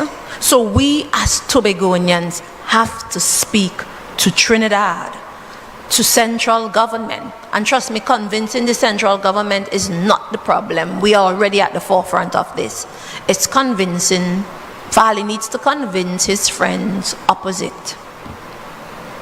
Yes? And we all need to convince each independent. Before you could get to the independent, those opposite in the UNC have to be convinced, and we have to be guaranteed their vote. So, take me to the next slide. This is a mission we've been on for as long as we can remember. In 1977, A.N.R. Robinson, MP for Tobago East, laid a motion in the Parliament calling for internal self-government for Tobago. The motion was supported and passed by a PNM-led government. Yes? Act number 37 of 1980 was passed, and the Tobago House of Assembly was re-established in 1980. I say re-established because it was first established in 1768. In 1996, an effort was made to resolve the shortcomings of the 1980 Act.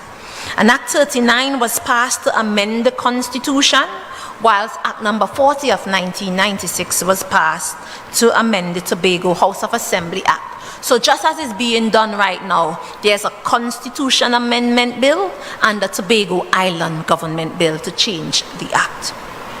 Next slide.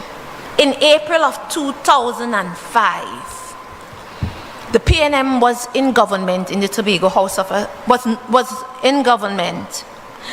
The THA, then led by the Chief Secretary of London, unanimously adopted a resolution that was brought by the minority leader. And the minority leader of that day was Ashworth Jack. And that motion called on the government to pursue, as a matter of urgency, legislative and constitutional reform for Tobago towards internal self-government. So that's to tell you, we as PNMites in the Tobago House of Assembly saw that what Ashworth brought to the House was something positive and good for all of Tobago, and we supported unanimously. The THA took the decision to appoint a select committee to examine the matter. In November of 2005, the THA, led by Orville London and the PNM, appointed a select committee. The committee that was appointed submitted a report, recommended that the general population of Tobago be consulted in an organized manner, and that a standing committee be established to audit the THA Act. While that was going on, Mr. Patrick Manning, then Prime Minister, took it upon himself and laid before the Parliament a draft to amend the Constitution prepared by former President Sir Ellis Clark. Strong objection was made on the grounds of that this draft was prepared without the consultation of the people of Tobago, which was the norm in previous efforts for internal self-government for Tobago. So in October 2007, both the PNM and the TOP members of the Tobago House of Assembly voted to appoint an independent working committee to propose amendments to the THA Act with the aim to provide internal self-government for Tobago.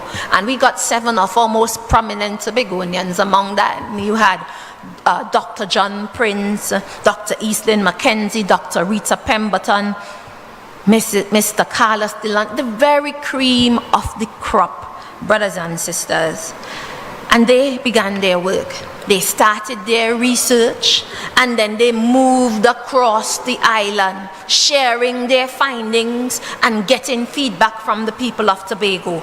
On August 7th, they were at the Ministry of, they were at Works Conference Room. In August 2009, you had the premier of Nevis, because Nevis had a similar situation like we are going through here in Tobago. When he came, he provided feedback to us, sharing the St. Kitts Nevis experience with us to help us in the drafting. And I remember that consultation where that was discussed at Works Conference Room. Again, I was there.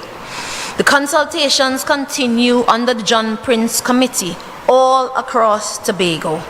Interestingly, in May 2010, the People's Partnership, that is Kamla and Ashworth and Chrislyn and usual suspects, they all joined with Kamla and they won the election and they became the government.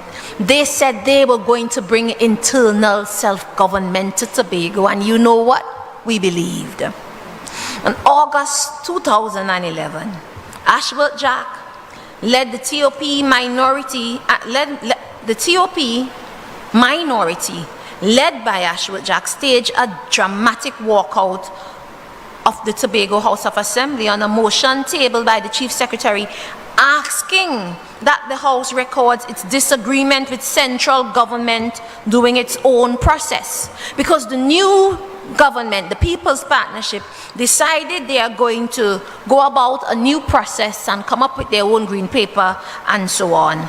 And Mr. London and the PNM in Tobago brought a motion saying, hey, let's get back to what we started, to the business of Tobago. And Ashworth Jack and his followers walked out on the motion. Now remember, the same Ashworth Jack who brought the motion in 2005. Now he has new friends and he out fully can't talk. He left the house. So in September of 2011, John Prince Committee, after widespread consultations, over 42 workshops and 3 larger consultations across Tobago, submitted its final report to the Tobago House of Assembly. In December, the Chief Secretary wrote a letter to the Prime Minister submitting 2 draft bills drafted by Senator Senior Counsel Russell Martino. The Chief Secretary Orville London also requested a meeting with our dear Prime Minister to discuss the bills submitted. So that was December. January, then Prime Minister Kamla Persad-Bissessar responded through her permanent secretary, stating that she has received the letter and she would submit it to the Attorney General. Interestingly, in February 2012, 1 month later, the UNC-led PP government, supported by Ashworth and friends in the TOP, went ahead and produced its own green paper on internal self-government for Tobago for circulation. This sparked much discontentment from the Tobago House of Assembly and the people of Tobago, who felt slighted and disrespected by the PP government. May 2012, same year, so March nothing, April nothing. May, after 5 months of waiting, asking the Prime Minister to meet, to have some conversation, I remember reading in the papers, Orville writes again. And the people used to laugh like he was a little boy. And he wrote to the Prime Minister reminding her of his requests relating to the draft bills that was submitted on December 15, 2011. This was the second of many letters and public requests for a meeting. Unfortunately, these requests often fell on deaf ears. The People's Partnership proceeded with its own green paper and process, and later developed its own bill for the Parliament. In January 2013, that's right before, 14 days, 2 weeks before a Tobago House of Assembly election, the Kamla Persad-Bissessar government laid the PP's Tobago Constitution Bill in the Parliament for debate. So no consultation with Tobago. Interestingly, on January 16th, 5 days before the election, the bill was debated in Parliament. The PP government did not send the bill to Joint Select Committee. How are they going to send it to Joint Select Committee? It's only 5 days before the election, and they're using the election, election as they're using the bill as a way to get people on board looking for support. After they didn't listen, they didn't respond to the letters over all the years. Instead, the PP government wanted the bill to be voted upon right there, right then, and the opposition, along with Tobagonians, of course, the opposition PNM, rejected it. After they get a skin wash, January 21st, 2013, the PNM won the THA elections 12-0, totally rejecting the TOP and its partners in the UNC. What is interesting to me is how Orville London got straight to business.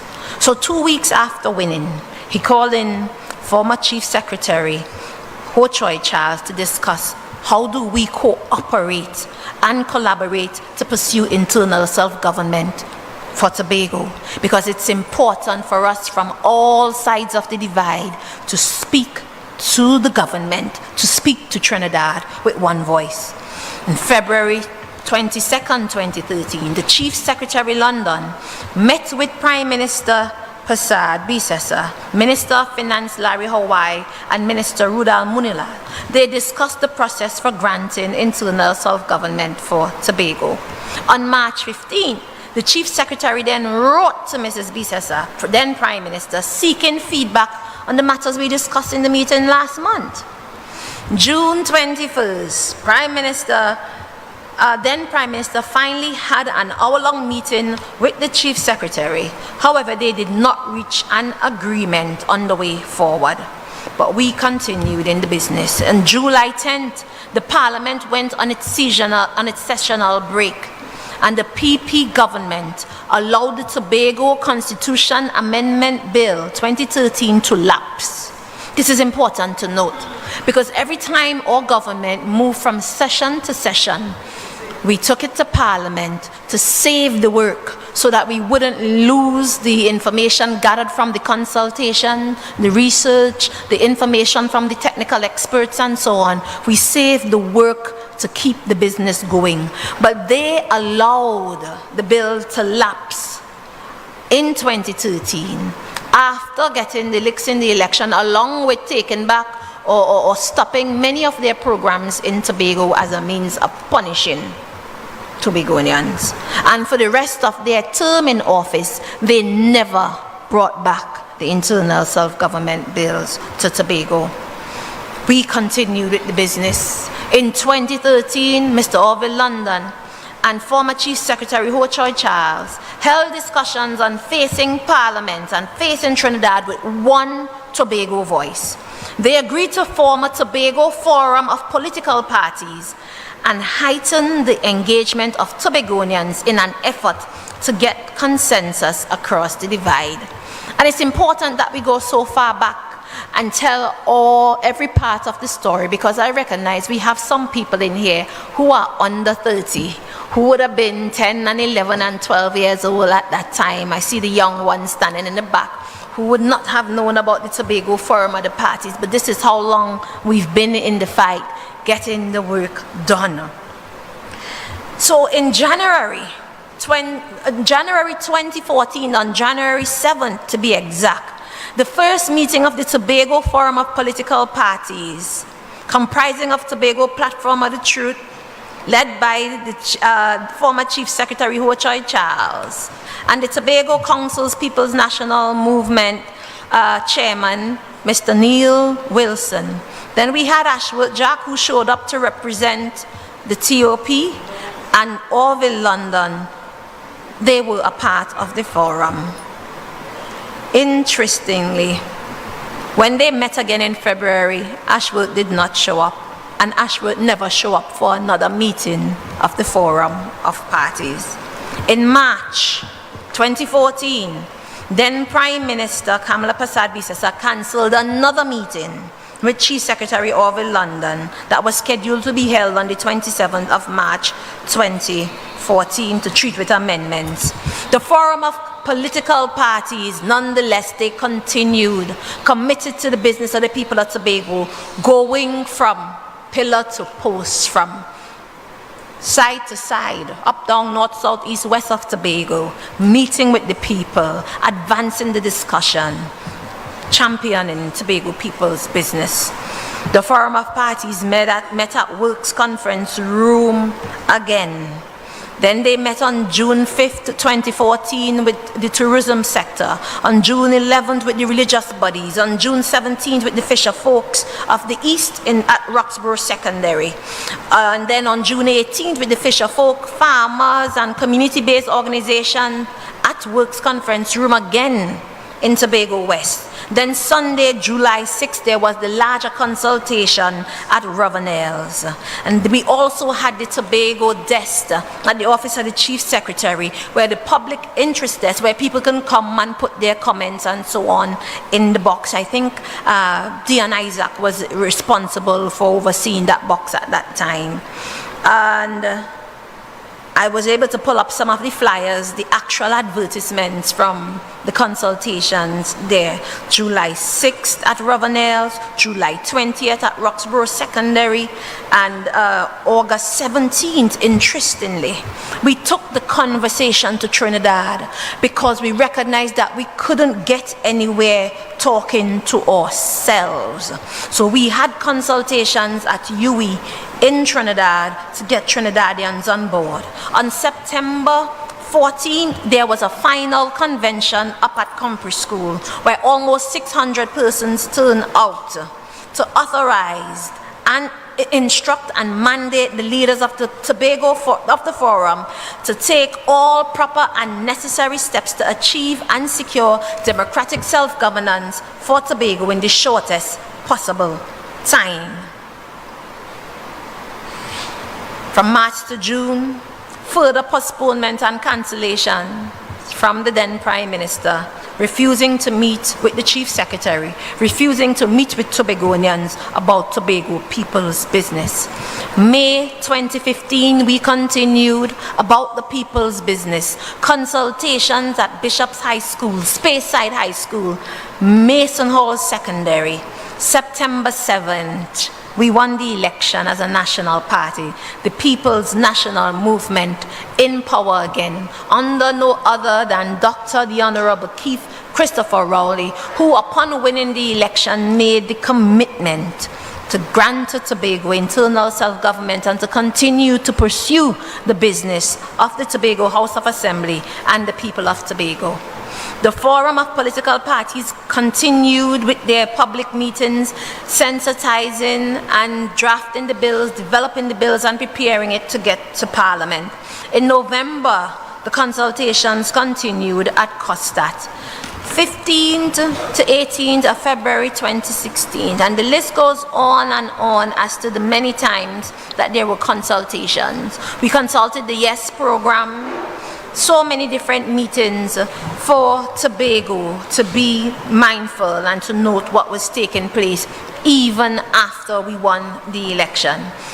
We had a new cabinet, and we immediately on March 18 created a joint select committee to deliberate on the matters of the bill. Now, it is important to note that when these bills were passed from Trinidad from Tobago House of Assembly to the central government, we then had to review it, go through how we place this before the Parliament, get the structure and so on, right to go before the Parliament. So what was passed from the House of Assembly to the central government was then passed on to the Parliament Joint Select Committee. And a Joint Select Committee is just as it says. It's selected members from the Parliament, from the government side, the opposition side, and the independent side. And in joint select committees, we do further investigation, further research. We iron out the kinks so that you would have a smoother process when you get to the parliamentary floor, and we can get to a place of consensus faster and where we are truly operating in one accord. So we spent years at the level of the Joint Select Committee. And you would see members from the government, members from the opposition, and members from the independent. On June 10th, the committee had its 6th meeting, and we brought that meeting right here to Tobago to sit and discuss the matters with the Tobago people at Victor E. Bruce Building on June 10th, 2018. We tapped into the wealth of knowledge by consulting with several subject matter experts from the United Nations and international stakeholders. So don't listen to their foolishness when they say, we're going to take this matter to the United Nations. We went to the United Nations, and the United Nations provided information and guidance to us also. Different parliaments also from all over the world with similar situations had shared their research with us. When we did the consultation in Tobago, the highlights of the discussions were about the historical background of the relationship between Trinidad and Tobago, dispute resolution, Tobago's budgetary allocation, the need for financial accountability, the composition and functioning of the Tobago Legislature and the Tobago Executive Council. You had persons from all walks, all areas coming and sharing with us what they wanted to see in the bills. Tobagonians were allowed to voice their opinions and their concerns regarding the bills and make recommendations to the committee. You had people like Anselm Richards, Anthony Hector, Jason Arthur, Rachel Almanders, Dr. Vanish James, Jeffrey Lewis, Vincent Taylor, Utman Drysdale, Bindley B., Mr. Reginald Vidal, Conrad James, Mr. Ronald Rodney, and the list goes on and on and on. Several Tobagonians requested that the committee conduct more research and continue the work of sharing. And if you look among these pictures, you'll see many familiar faces who turned up to the consultations and shared. They were a part of the discourse. So, for those who tell you that they didn't get the opportunity to talk to their party and talk to their colleagues, right there you see Fali, current Chief Secretary in the mix. You name them. They're all there participating in the discourse. Then we received information and submissions from the House of Assembly, real estate agents, different ministries, private entities. We opened up so that people could submit their concerns to be considered by the Joint Select Committee. And it's interesting to note, not everything you say you want, it made sense to put in the final draft of the bill. Because we went out and we spoke to United Nations, we spoke to other technical experts, and you have the drafting team and so on. And they would say, well, you're saying you want to remain one country, but this specific clause that they're talking about here speaks to secession. If secession was never the goal, why include it? If our business is to remain as one Trinidad and Tobago. So when you hear people say, well, we want 200 miles and so on, that's the kind of a conversation you have when you decide to depart and go your own way. Yes, but if we are going to remain Trinidad and Tobago, where all our resources service all of us, yes, then we have to be mindful of the same. So the committee spoke about the wealth of knowledge, but importantly, we decided to save the work of the 11th Parliament to bring it over into the 12th Parliament for 2020 and beyond. And in the 12th Parliament from November 2020, we had a new committee. Some of the old members remained, and some new persons like Jerlene John, Renuka, new persons came on board, Dr. Remy and so on came on the Joint Select Committee. We provided on social media and on the Parliament's website the bills, the draft legislation, the research documents so that the general public could access and see why we came up with these provisions and the reasoning behind what we have done. And if you are interested, do the research. The information is there on the Parliament's website for you to see every reason why the draft bill came out to be what it was. We also created videos to sensitize the public so that if you don't feel like reading the bills, you could look at the videos and be brought up to speed about what was taking place. Tobago consultations. On April 30th, 2021, we did a special consultations for special stakeholders by invitation. And that meant like members of the business fraternity, members of the Tobago House of Assembly. You had Farley and the PDP persons present, you had the PNM members present, all providing their feedback, asking their questions, and so on. And on Saturday, May 1st, we had an open forum for the public. On May 3rd, we had scheduled a virtual consultation, but that didn't happen because only 3 persons were interested, and I think there were persons who had already been a part of the in-person consultation. The committee continued to remain open to receive comments from the Tobago House of Assembly, from the general public, from people who had something to say. But at some point in time, you have to stop consult. And at some point in time, you have to bring the legislation to the Parliament to make it law. So the committee met. So after consulting in Tobago on May 1st and April 30th, we gave 1 month to submit your comments.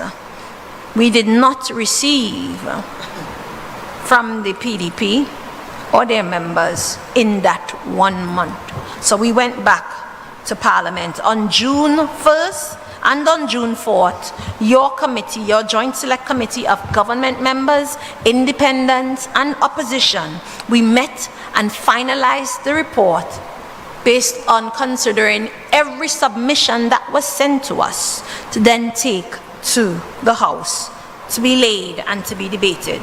So 5 days later, June 9th, the Joint Select Committee reported and laid the documents in the Parliament.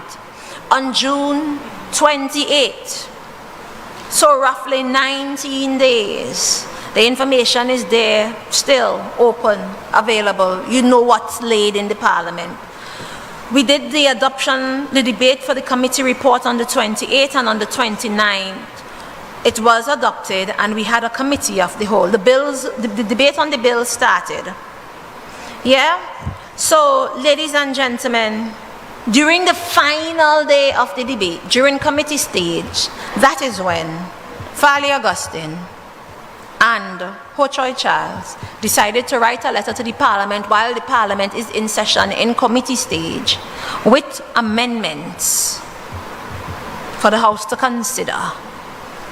Not to the Joint Committee, to the Parliament as a whole. Parliament started that day, and I remember asking each other, did they submit anything? Do we have anything new? It was while the committee was in session on the final day.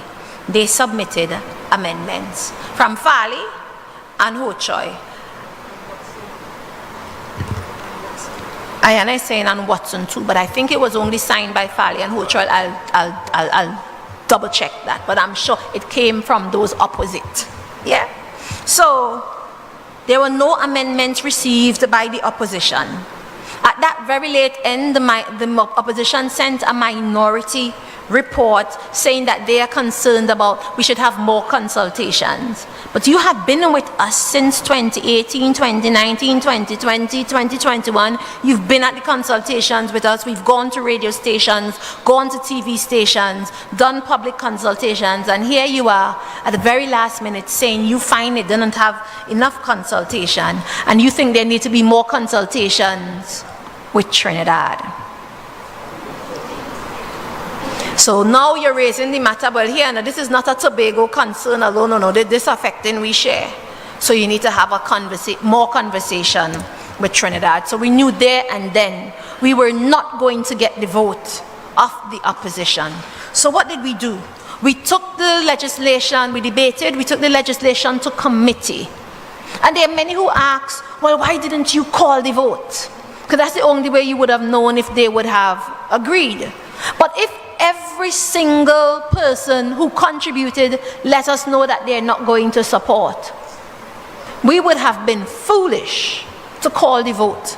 Because if you call the vote and it's not passed, then you have to start all over again from scratch. So we took the bills to committee stage, and we just stopped in the middle of committee stage and reported back to the House to say, this is the progress the committee has made that gives us the ability to meet as a committee later on. So we don't lose the research, we don't lose the contribution, we don't lose the technical guidance. Yes? So we are able to start again in a committee of the whole to debate the matter, or not to debate, to continue in developing the legislation as we go forward. Here are some of the changes that our goodly Valley Augustine, current Chief Secretary, then I think member for Speyside, they told us, you either make these changes or trash the whole thing. The PDP said they needed more time to consult their members. But you're telling me, after all this time of consultation, when we came to you in 2018, you were there. You came back again before us in 2021, in April. And you're telling me now, in June, that you need more time to talk to your members. Then here's some of the things they recommended. That your chief secretary should not necessarily come from among the persons who are voted in from the electoral districts. That there should be a separate election for chief secretary, similar to how you elect president, American style. Therefore, all them people who think they're so bright, but don't want to face the people and the politics, this is a little avenue for them to get to be chief secretary. All democracy is by the people, of the people, for the people. So if you're not willing to go through the rigors of constituency day and dealing with the man on the ground, and you feel you're too bright for them, you can't be trying to be chief secretary. And you know there are folks who were too bright for the politics and too bright to deal with the men on the ground, but wanted to come in this way by electing chief secretary, separate and apart, in the same fashion that you elect president. Interestingly, here they were making proposals or amendments, recommendations and amendments in a most draconian style, because they did not consult Tobagonians on this. So you're trying to tell me close to 20 years of consultations we put to rest and ignore just because you and Ho Choi decide you want to write a letter to the parliament. They wanted to have amendments made so that the House of Assembly could impose its own taxes, could control the Tobago public service, like a separate public service for Tobago. Now when you look at that, that would limit the Tobagonian. There are so many Tobagonians who came out of being administrators and chief administrators that are permanent secretaries for ministries that can work their way all the way up to being head of the public service. Why limit them? So they did not have that consultation with the rest of Tobagonians. They spoke to an 8% budget. And they said there was no consultation with the Tobago public as their points were contrary to the positions coming out of the current process. So their recommendations did not make it into the amendments that they sent on the last day of the committee. But ladies and gentlemen, so we've saved the committee's work. We are in the midst of committee and it's going to come back to the Parliament's agenda very soon. So where do we go from there? We will resume at committee stage very soon. And as I said before, it has to be Tobagonians, all of us, PNMites, TPT, people who don't vote, because at the end of the day, as Ayanna Webster Roy said, this is about your children and your children's children, and what development would look like and mean for them. And whether our parents would look at us while we iron in our old age and ask us, what did you do in your time as it relates to changing the game and building a better and brighter future for Tobagonians? As I said, you have our 22 votes in the government, but you're going to need 9 more. Convince 9 opposition members. And if all Tobagonians are speaking with the same voice, then how dare those opposite choose to go another way? If Farley is on board and his team on board, and all Tobagonians are saying this is what is best for Tobago, then we had to go. Yes? But if there is dissent and persons who are trying to derail the process, who are trying to write letters to every member of the parliament to say don't support and leave with nothing, let me tell you something.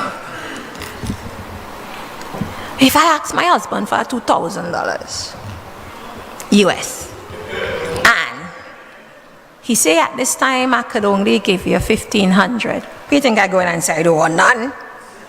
If you know me, and he already know me, I go in with the 1,500. But it ain't done there now, because I'm coming back sometime later. I'm coming back sometime later for the 500. You understand what I'm saying? So it is not about a utopian arrangement. In politics and in democracy, it's about doing what is best right now. It is about what you could get past them right now. And if these persons are willing to go this distance with us, what we going and say? We ain't want nothing. We do want the 1,500 because we wanted 2,000. When you look at the process and the journey of every other country that has a similar history, whether it's Wales, whether it's Ireland, Northern Ireland, whatever it is, it was never made in one felt swoop. Yeah? It was made incrementally, because law is a living, breathing thing, just like development. And as new parts of the economy comes to the fore, and as new issues come to the fore, you go back and you change. That is why there is a parliament, so that you go back and you change and you improve. So I mightn't get by all of them with a full 1,000, with a full 2,000, but I get in 1,500. I taking it. Because if I don't take it, then I would lose the research. I would lose every gain made, every step made. Imagine getting parliamentarians and technocrats from all walks of life in Tobago and in Trinidad to come and sit in these joint select committees month after month after month, trying to get to a position that pleases Trinidad and Tobago. And because you didn't get to the far end, you say, well, we ain't want nothing. What are we saying to the Tobagonians who didn't get to see this thing all the way to the end, those who didn't make it? What are we saying to our little children? That we're giving them that work to start all over once again? So we have to be mindful. We have to be mindful. So don't come and tell me you get 4.03% and you wish you did get 5 point something. We had an arrangement that was giving you 6.8 and you in ticket. I'm saying it doesn't end there. After you get to point A and the destination is Z, when you start at point A, after you get to point M, you have to come back again sometime. We have to stay on the same journey as Tobagonians. So it's not that what we get today we have to take to the rest of our life. We don't have to keep that for the rest of our lives. You continue to build. You get some money, you get your foundation done, and then you start doing this, you start adding that. Yes, you're moving the house with the floor just so, then you add fancy tiles. We're building. We're building on a firm foundation for the youngsters, for the people of Trinidad and Tobago. So at the end of it all, it's not only about winning these 2 seats. Those are people who are trying to play political tricks and political games with you to tell you, well, if you give them 2 seats, you're going to get internal self-government. I can tell you, it's about getting 3/4 majority and not only your little 2 seats. It's about convincing the 41 members of parliament, or at least 31 of them in the lower house and 23 of them in the upper house. It's not only about government votes, it's about independence and opposition. It's not only about Tobago's development and Tobagonians' business. This affects national development and the business of every single Trinbagonian. You may say, oh, they're drilling out with oil and with gas and so on. There are other areas of Trinidad that have oil and gas too and been doing more drilling than you and been contributing more than you. What about if they start talking about the Trinidad space? Because we like to talk about the Tobago space. Well and good, it sounds nice. But what about if Trinidadians start speaking with the same language? Opportunities for Trinidadians alone in the Trinidad space. So, I understand, we have to understand our history, we have to understand our position, and yes, I'm all about internal self-government for Tobago, but it's not a monologue, it's a dialogue, it's a conversation, it's about cooperation, it's about convincing others. It's about winning friends and influencing people so we could develop the Tobago we want to see. So, let's seize the moment. As I said, there is no utopian arrangement. There isn't perfection. Law is a living, breathing thing, just like development. So let's get the best scenario or the best arrangement that we can get now. So ladies and gentlemen, the journey starts again or continues, and we shall not stop and we shall not rest. Let's seize the moment and do our part. Tell a neighbor, tell a friend, tell the children. Speak to your church members, speak to everybody and get everybody on board, because this is our opportunity. If we don't get this passed now, we don't know what kind of government or representatives we'll get next time around.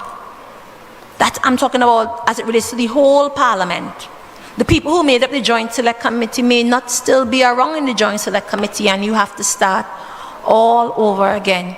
We have just gone through at least 25 years of this journey. I took you from roughly 2000, 2004, somewhere thereabout, and brought you to here today, 2020. Do we have 20 more years of that to go again? We have to think, and we have to do our best so that our labor is not in vain, and we can deliver something better and brighter for Tobago and Tobagonian children. I thank you.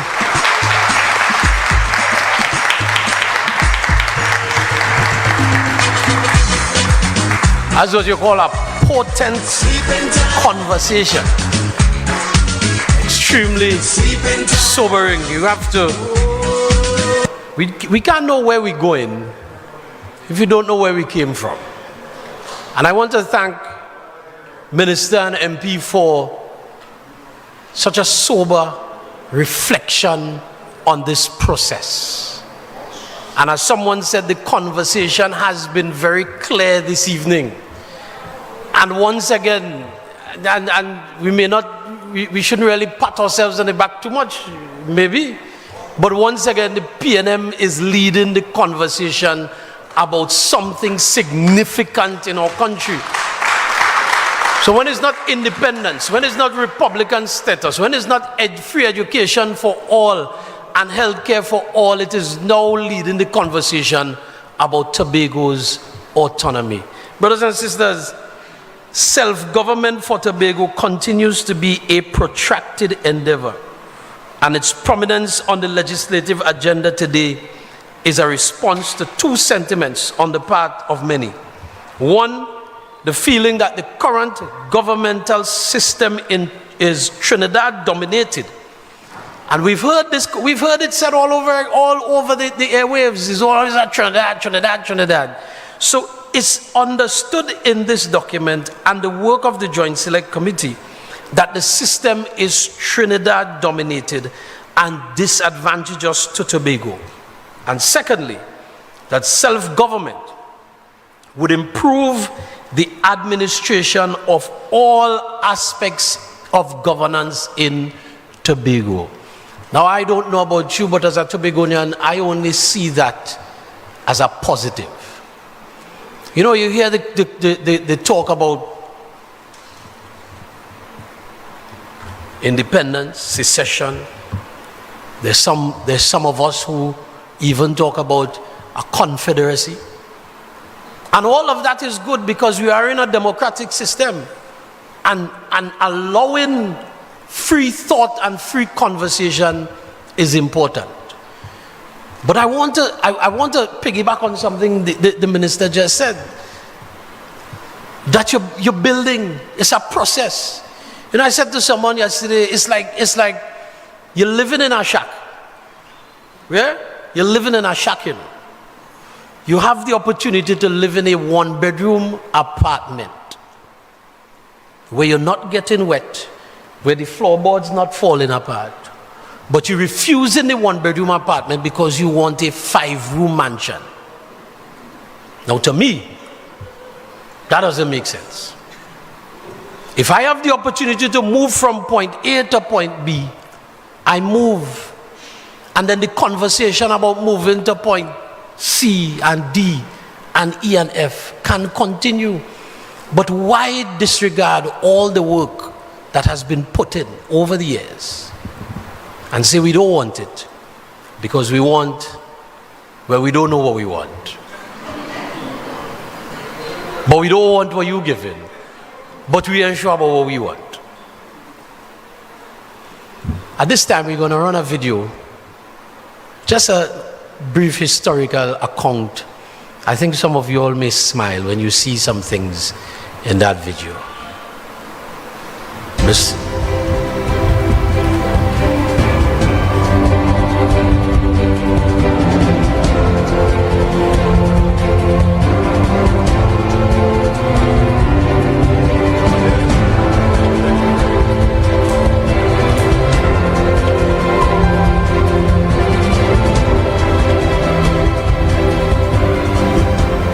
I think that for clarity's sake, that what we have put down here in words should be spelled out in terms of having maps which will show clearly what the delineations are. My respectful view to the forum was that you do something that you come up with a clause that you think might be able to open and invite the discussion and invite the debate, because you know there will be debate, there will be input, and they could never have the final product if you're going to get further views and debate. So it's to put something that is sufficiently plausible, something that is going to convey what you want to achieve, and then get the process moving forward. I'm also happy that I think I'm getting the impression that the terminology is now correct to be talking about self-government. Let us all drop the internal, please. We have to have our chief secretary or whatever he or she is called and our prime minister meeting regularly if equality of status is to find true expression. I maintain, for your consideration, that our presence here is a new beginning. I'm putting it to you, brothers and sisters, that autonomy for Tobago is a must. Say a must. A must again. And we have to move on. Over the past 14 years since I returned to Tobago, I have been working with an organization that is based in Trinidad. And I know how hard it is as a Tobagonian. You have to fight to let them just remember Tobago. So many things will be said, Trinidad, Trinidad. And I will have to say, what about Tobago? And it is very important for us as Tobagonians to do as the other speakers said. We have to stand up and fight. We Tobagonians have got to shout And if necessary, we're going to walk from Charlottesville to Crown Point, because we are insisting that we must have self-government. I believe that at this point in time, we need to develop a national political strategy for moving these demands forward, a national legal strategy, an international legal strategy, and an international political strategy. I say that because there are so many mechanisms that are there before us, so that all this work does not become a dust collector. We can't just hand it over and wait for people in their own time, at their own will, to grant us what we are asking for. Those who are in favor of the motion, please. Who is going to second the motion? Thank you. My name is Vanessa Boyce, and I would like to second the motion for democratic self-government for Tobago. I think one of the things that we need to consider when we're looking at the bill is that we're actually trying to either fix or improve problems.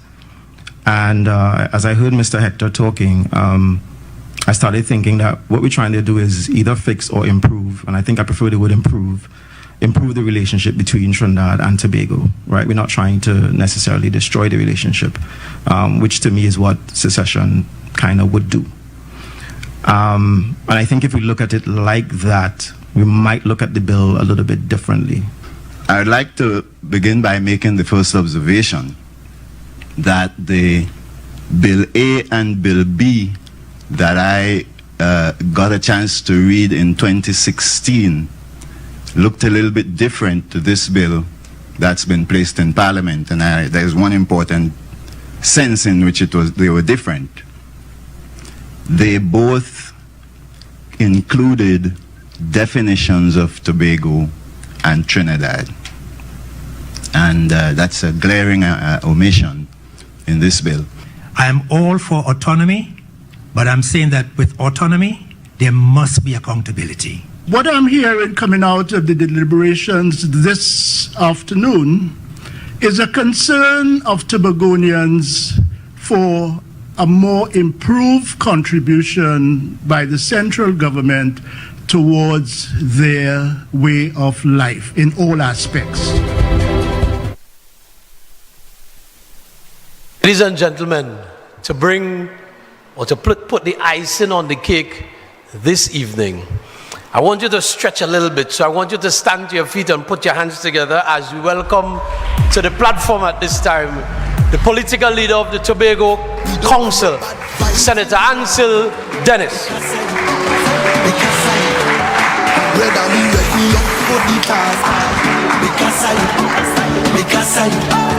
Thank you very much.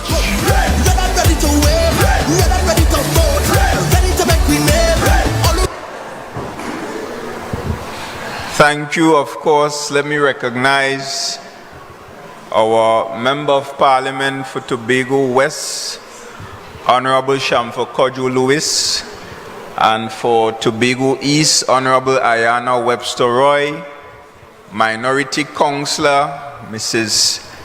Petal Daniel Benoit, members of the Tobago Council Executive, Chairman Larry Paul, General Secretary, Vice Chairman Charles Adams, Lady Vice Chairman Nicole Henry, and all other members of the executive of the People's National Movement Tobago Council. As well, let me recognize former members of the Tobago House of Assembly. When we had a performing Tobago House of Assembly,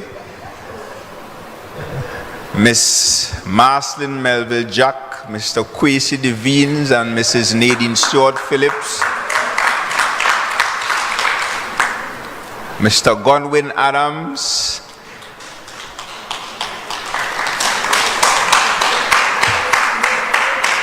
other members of the People's National Movement, fellow Tobagonians, because I am sure in this room this evening with us, there are persons who are not necessarily members and supporters of the People's National Movement, but a discussion such as this, a conversation on such an important topic, deserves the attention of not only the most serious political entity on the island, but it deserves the attention of all right-thinking Tobagonians.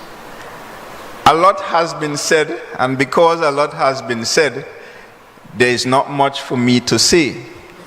And I really want to congratulate all the, I wouldn't say speakers, I would say presenters and educators.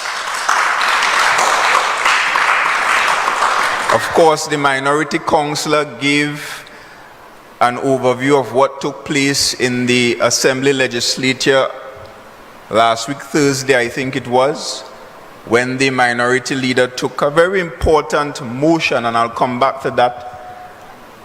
The Member of Parliament for Tobago East spoke about the benefits, PowerPoint presentation and all.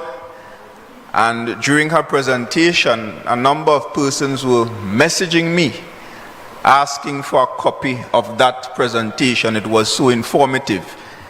And the Member of Parliament for Tobago West gave us all the history in terms of where this issue has gone from since back in 2004 with the John Prince Committee until we are here today, now with 2 bills in the Parliament engaging the attention of the committee of the whole Parliament.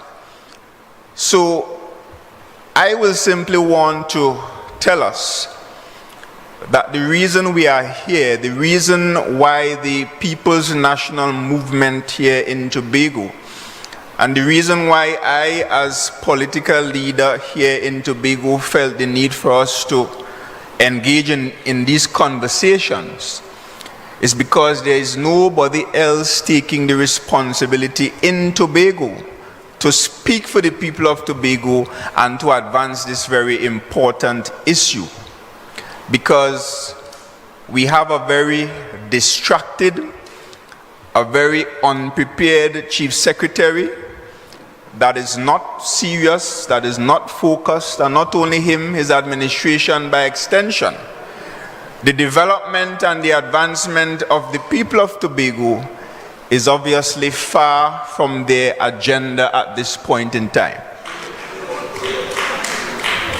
And therefore it is only the PNM at this point, and concerning this issue, that is really in a position to speak for the people of Tobago and to ensure that we push this issue to a state of finality.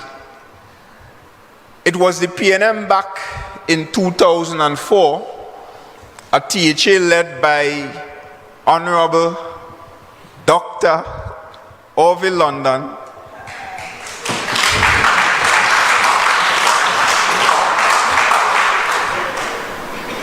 we established a committee back then led by Mr. John Prince, and that committee did work over several years.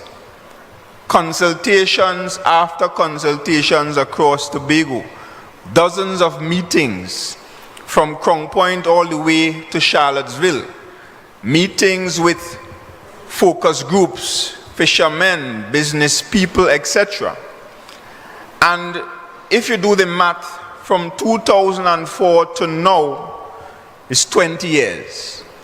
So this means that for the last 20 years, we, the people in Tobago, have been consulting, we have been discussing, we have been talking, we have been arguing, we have even been cussing one another concerning this issue of further autonomy for the people of Tobago, and more specifically for the government of Tobago. And I want to say to you that there are diverse views, and there will always be diverse views. There are some right here in Tobago who feel that we should break up the union and Tobago should become an independent nation. There are some who believe that we should be a a federal system. There are some who believe that we should be a confederation. So there are a number of different opinions out there, and that is what happens when you have a democracy. And that is what we have, a democracy. And people are free to speak, people are free to share their opinions, people are free to engage in discussions and advance their own ideas.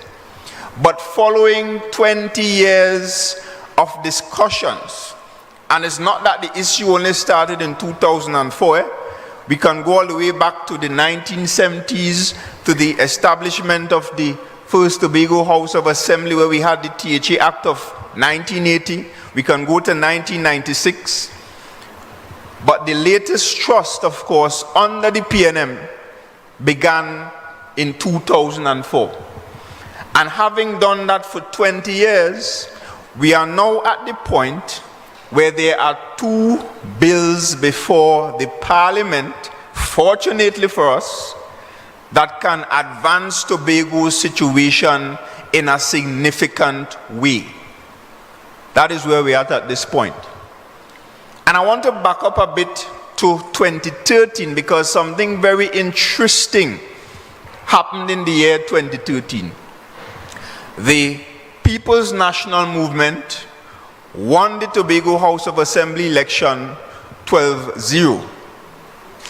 Days following that election result, the former Chief Secretary, Ho Choi Charles, the late great Ho Choi Charles, called the then Chief Secretary, Dr. Orville London, asking him for a meeting.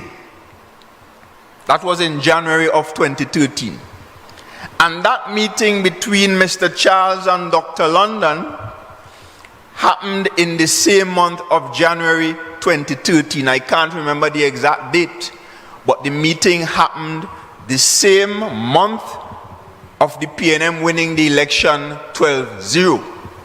And you can compare and contrast that with the treatment that was meted out to the former Chief Secretary Ho Choi Charles by this current Chief Secretary, where we saw Mr. Charles all over the media complaining that he can't get on to the Chief Secretary not talking to him, the Chief Secretary not taking his calls, the Chief Secretary is telling lies, etc., etc.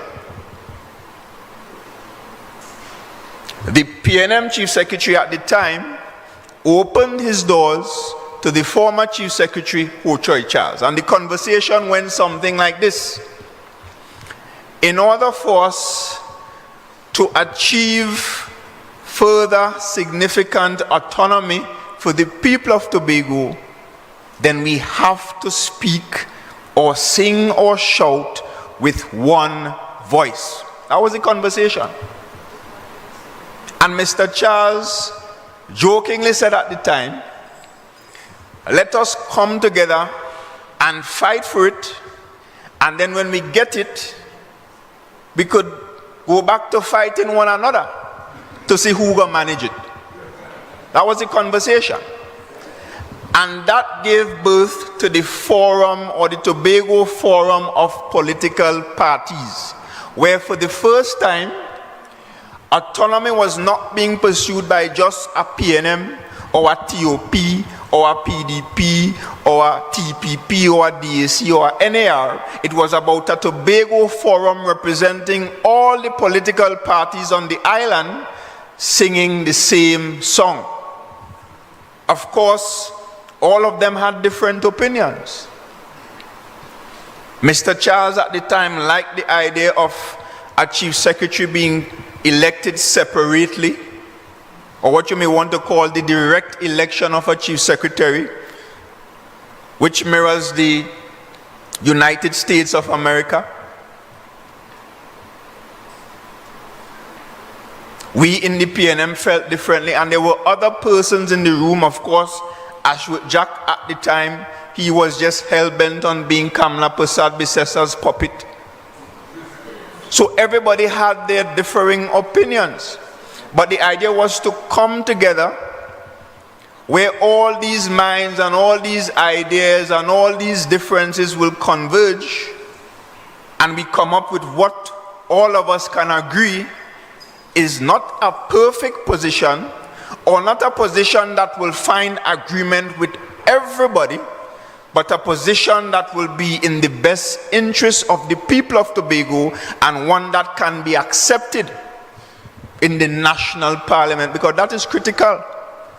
Tobago cannot give itself autonomy. The only way to change a law in this country is through the only lawmaking body in the country, which is the national parliament. So that forum met. They consulted with experts. Some of the brightest legal minds in the country are Tobagonians, by the way, in case you didn't know. Let me say it again. Some of the brightest legal minds in Trinidad and Tobago are Tobagonians. So there were people like Gilbert Peterson, who I believe is senior counsel, perhaps King's counsel by now, senior. Rossa Martino, Ingrid Melville, and others. So with the support of some of the best legal advisors in the country, and in collaboration with the people of Tobago, because there were several meetings hosted by this forum, they came up with a bill. And I want to tell the people of Tobago about that bill, because there are some people, and I could tell you I was in the assembly in 2016 when that bill came and when we passed the bill. And the bill was not a perfect bill. But if you listen to that video, you would have heard the senior counsel, Mr. Peterson, making reference to the fact that we must simply put in a clause to trigger the debate and to trigger the conversation and to give the parliamentarians an idea as to what we want and where we are heading. And another thing about those bills is that those bills put forward our best case. So it put forward things that we perhaps knew that we were not going to get. But in any negotiation, and it's a negotiation, when it comes to lawmaking, where you don't have total control, and yes, we have the national party in government, but guess what? In government, we have 22 seats in the parliament, 22 seats in the House of Representatives. To pass these significant changes to the Constitution, we require 31.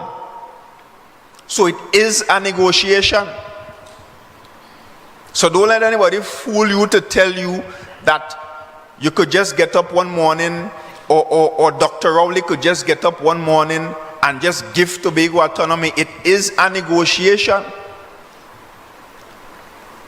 So in any negotiation, you put your best proposal forward.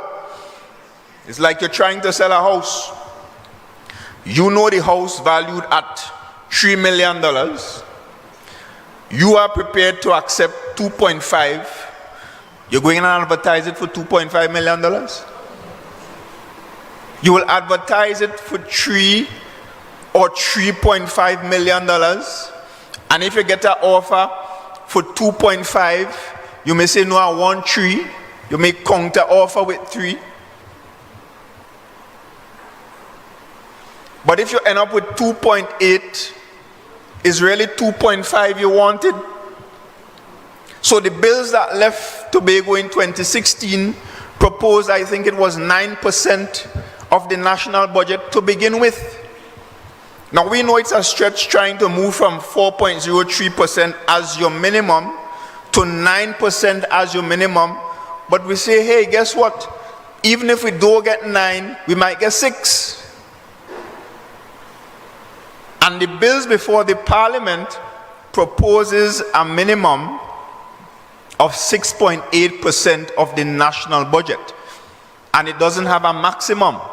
So one of the things I heard the Chief Secretary say, another lie, is that the bill proposed by Kamla Prasad Bisesa back in 2013, and I deliberately didn't talk about that, but that bill proposed 8% according to him, and therefore it's better than the 6.8% that the current bills in the parliament proposes.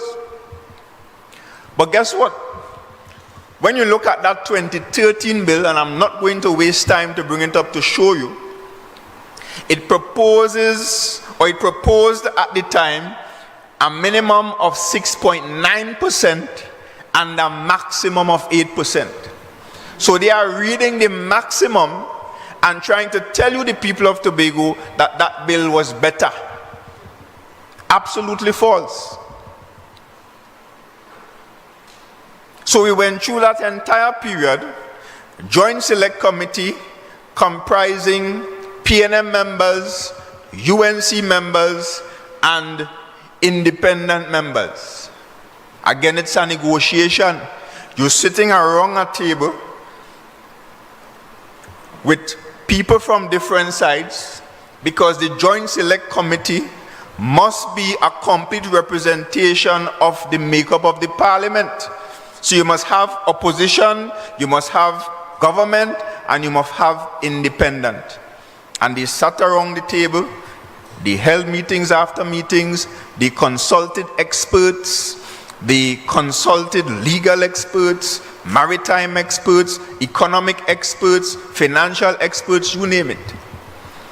And then eventually they came to the people of Trinidad and the people of Tobago for further consultations. And you know how long that went on for? Because, as I said, the bill in the THA was passed in 2016 and it was sent to the cabinet. That was one of the final acts of Chief Secretary London at the time. And from there, from the cabinet, it was placed in the Joint Select Committee unchanged. Another lie they will tell you, and it's just unfortunate that we have to spend a lot of time correcting lies and misinformation. Another lie they will tell you is that Prime Minister Dr. Rowley changed the bills. That is absolutely false. The bills went, or the bill, because it was one bill, went to the cabinet simply because the Tobago House of Assembly Act prescribes that in order to pass anything legislatively, it must go to the cabinet, and then the cabinet will take it to the parliament. So the bill went from the from the cabinet to the parliament unchanged. Not even the grammatical errors were fixed. And then the Joint Select Committee did its work over a number of years, from 2016 up until 2021. That was 5 years of work. So 20 plus 5 in the parliament, 25 years. And we are here today. Now, I do not expect that the bills that are currently in the parliament will find the approval of every single Tobagonian. And neither do I expect that the bills in the parliament will find the approval of every PNM supporter. There are people in the PNM who disagree with some elements of the bill. But I can stand here this evening and say to you, the people of Tobago, that these bills, as are proposed right now in the parliament, will change the circumstances of Tobago in a significant way.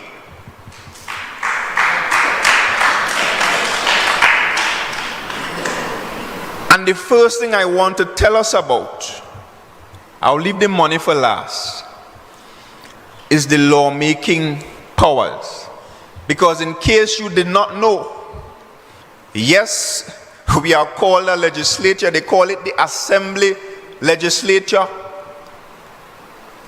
But I want to tell you that this so-called legislature, as we speak now, cannot make one law.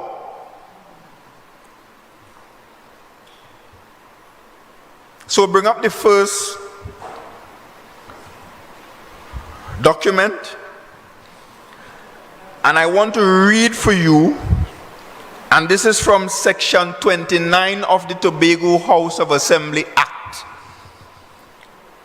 And it says, in the exercise of its powers under the Act, the Assembly may propose and adopt bills in relation to the matters for which it is responsible under section 25. Such bills shall be debated in the Assembly in accordance with its standing orders, and if adopted, shall be transmitted by the Chief Secretary to the Secretary to Cabinet with a request for its introduction into Parliament for enactment into law in accordance with section 61 of the Constitution. And I wouldn't even bother to read the rest. Take it down. So currently, your Tobago House of Assembly, the most we can do is adopt a bill, meaning we pass it in the Assembly and it goes to the Cabinet. And then the Cabinet, if they decide to, will send it to the Parliament, where the law will be made or passed for you.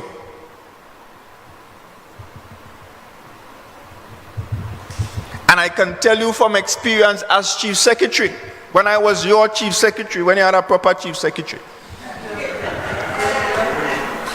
and even previously under Mr. London, several bills were sent to Parliament. I don't know, well, to Cabinet. I don't know if they're still in Cabinet. I don't know if they went to Parliament. I don't know if they got lost on the inter-island transportation system. They never became law. So as Chief Secretary, in 2020, I think it was, might have been 2021, we discovered, well, it wasn't even a discovery, because it's a well-known issue as it relates to the usage and the safe usage of the marine park, the one at Boko. That is issue number one. The other issue had to do, because associated with the usage, is the protection of sensitive marine areas in Tobago. So as Chief Secretary, we met as a team. We decided that in order to fix this issue, some kind of legislative intervention was required at the time. So we consulted the various stakeholders.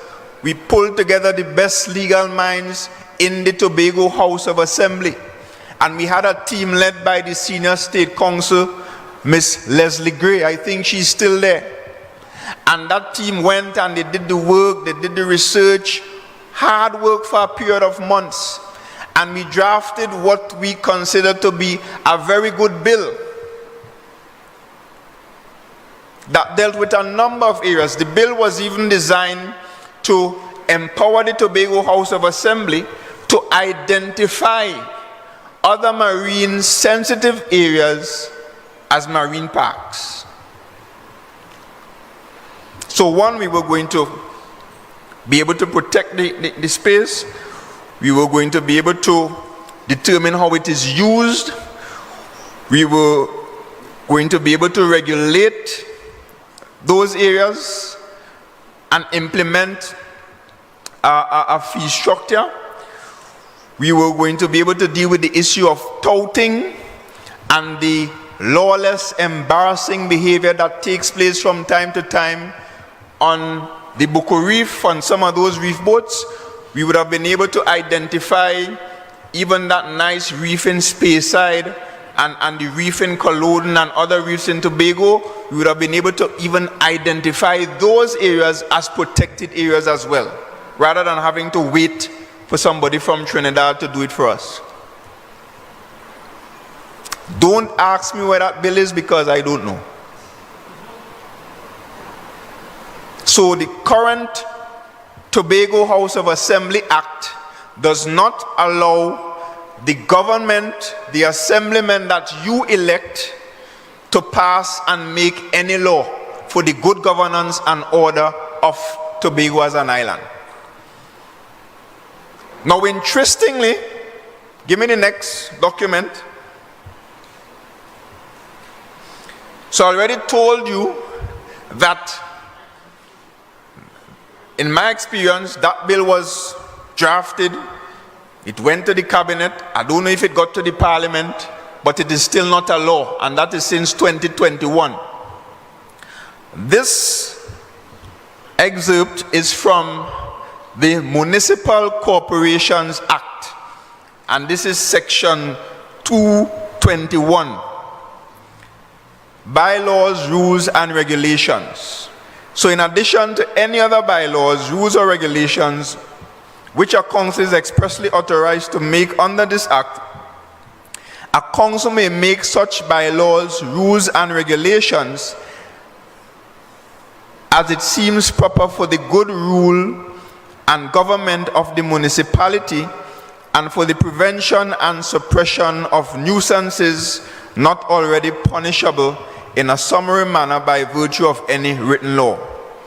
Bylaws, rules, or regulations shall not be made, altered, amended, or repealed unless at least the prescribed number of the members of the council is present and vote. The number of members of the council prescribed to be present and to vote for the purpose of this subsection shall be as set out in the third schedule or in an order made pursuant to section 5.2. Let me read from my phone before I need glasses by tomorrow.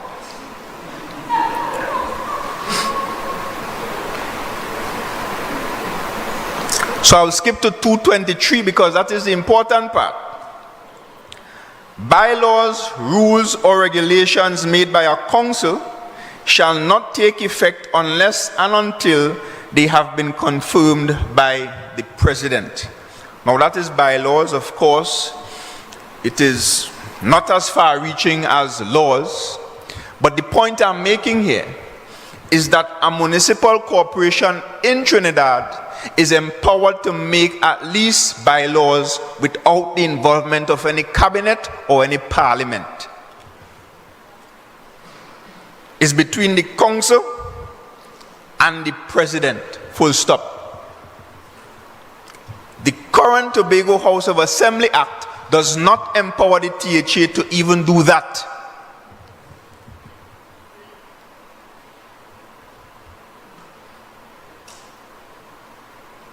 And then some people will want to tell the people of Tobago in the most irresponsible and dangerous way that the current act, what we have now, is better than the two bills in Parliament.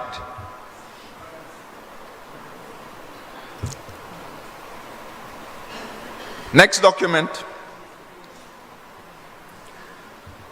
So this is what the particular bill that amends the Constitution, because there are two bills, one to amend several clauses in the Constitution and another bill to treat with the arrangements for the Tobago Island government, the establishment and the arrangements of the Tobago Island government.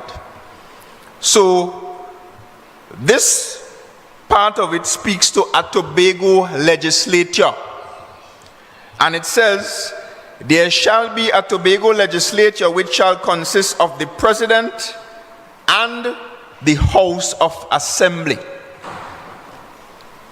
Subject to section 5 and 53(2) and subsection 3 and 4, the Tobago legislature shall have power to make laws for the peace, order, and good government of Tobago.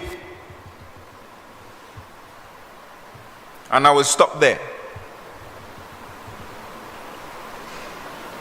So what we have, you could take it down, is that these bills currently before the Parliament is moving Tobago's governance from its present state, where the people that you elect into office cannot make one law for you right now.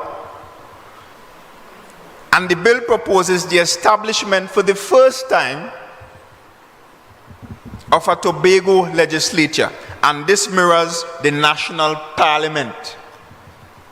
Because the parliament is your upper house, your lower house, which is, well, the lower house is the House of Representatives, the upper house is the Senate, and you have the president. Parliament passes the law. It starts off in the lower house most times, it moves to the upper house, gets the approval, and then the president gives her stamp of approval.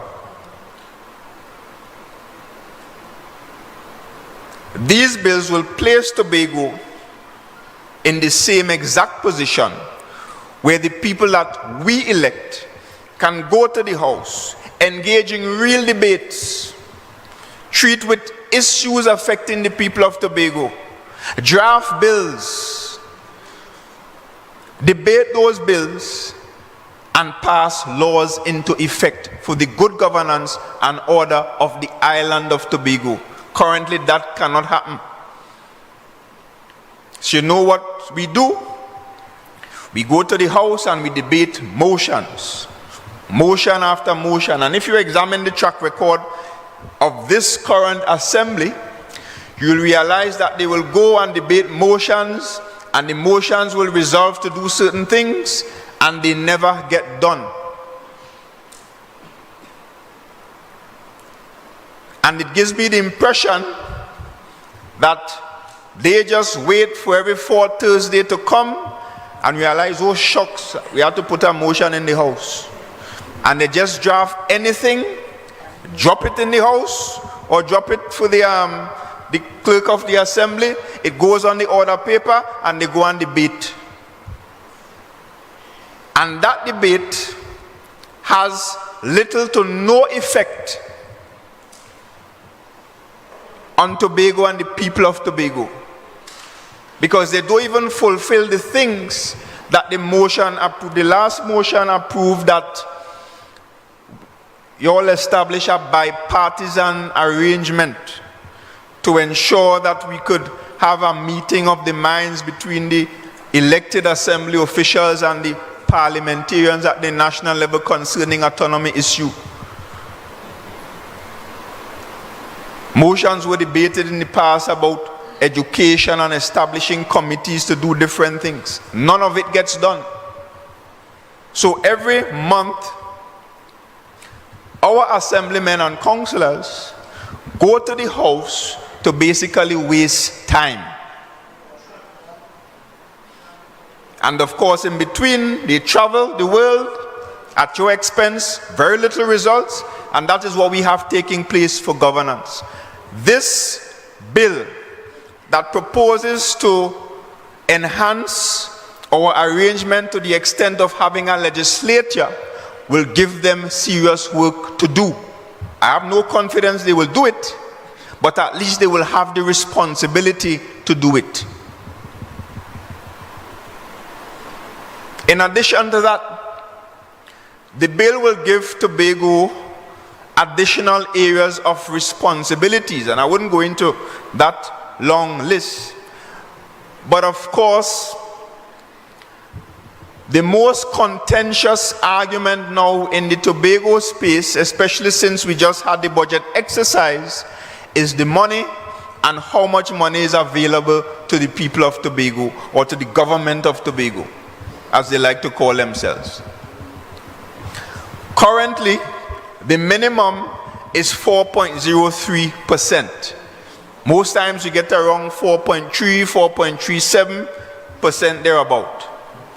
The only thing that will guarantee Tobago a greater share of the national budget is a changing of the law. Because the fact remains that whether it's PNM in the central government, or UNC in the central government, the allocation is always around that mark, 4.3 something percent thereabout. The only difference is that when PNM in charge, you get a little more through the central government, like the airport and the police stations and the Roxborough Hospital and the Sandals that was being proposed.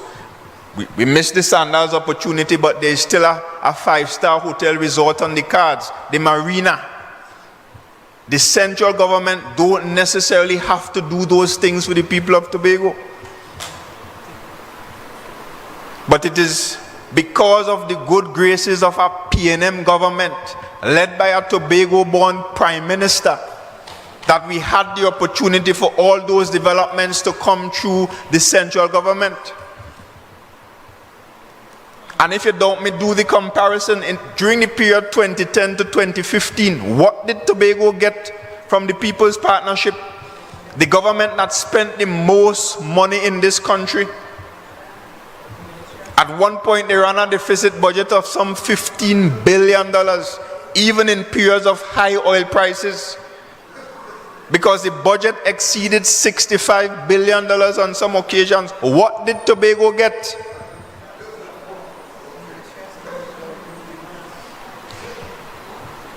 Right? The 2 police stations that Prime Minister Manning had put on the table, they cancelled those projects. We got a meteorological center. That is a building close to the airport runway, somewhere between the terminal building and the fire station. That was it. What else did we get during that period? But government change, Tobago-born Prime Minister, airport, 2 ferries, Sandals, Marina, Marriott, police stations, etc. Hospital, fire station, etc. So the only way to ensure that Tobago gets more, because some of these disingenuous people we have in the THA will tell you that if the government wants, they could give Tobago 6.8% of the national budget. We don't want a situation where it's about if the government wants. We want a situation where they are duty bound and bound by the law to give us a higher percentage of the national budget. And the only way that can happen is if the law is changed. And the law that is before the Parliament moves the minimum from 4.03% to 6.8%. Now, what does that mean? It means that the allocation given last month by the Minister of Finance of $2.599 billion would have been $4.06 billion.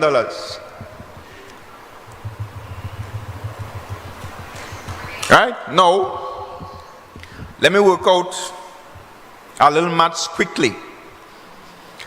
Now, obviously, if you get additional responsibilities, you will have to create some additional divisions. Now, in my mind, I've looked at that bill and I've determined that if I am operating as a PNM Chief Secretary under that new arrangement, I need no more than 4 additional divisions. Right? Of course, you're going to need one for legal affairs. You might need one for public administration.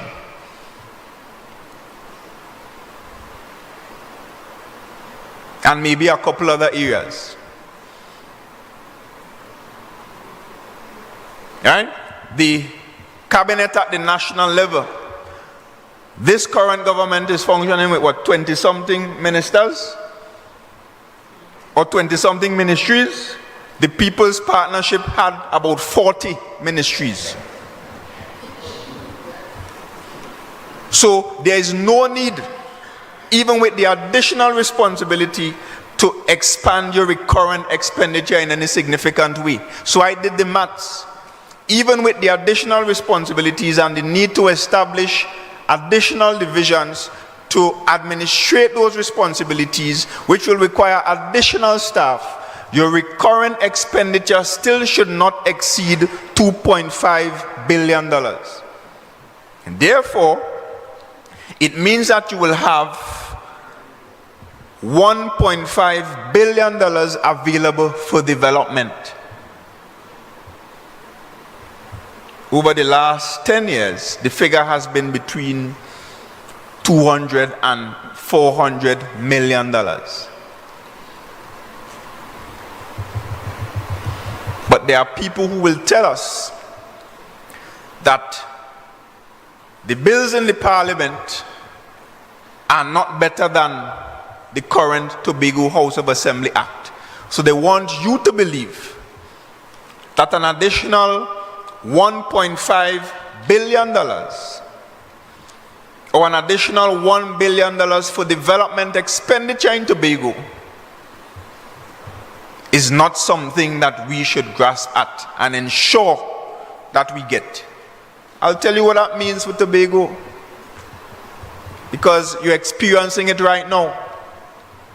Between 2001 to 2021, 99% of your development money used to be spent in Tobago. Farley and his gang of thieves came in and they decided they're going to sell out Tobago.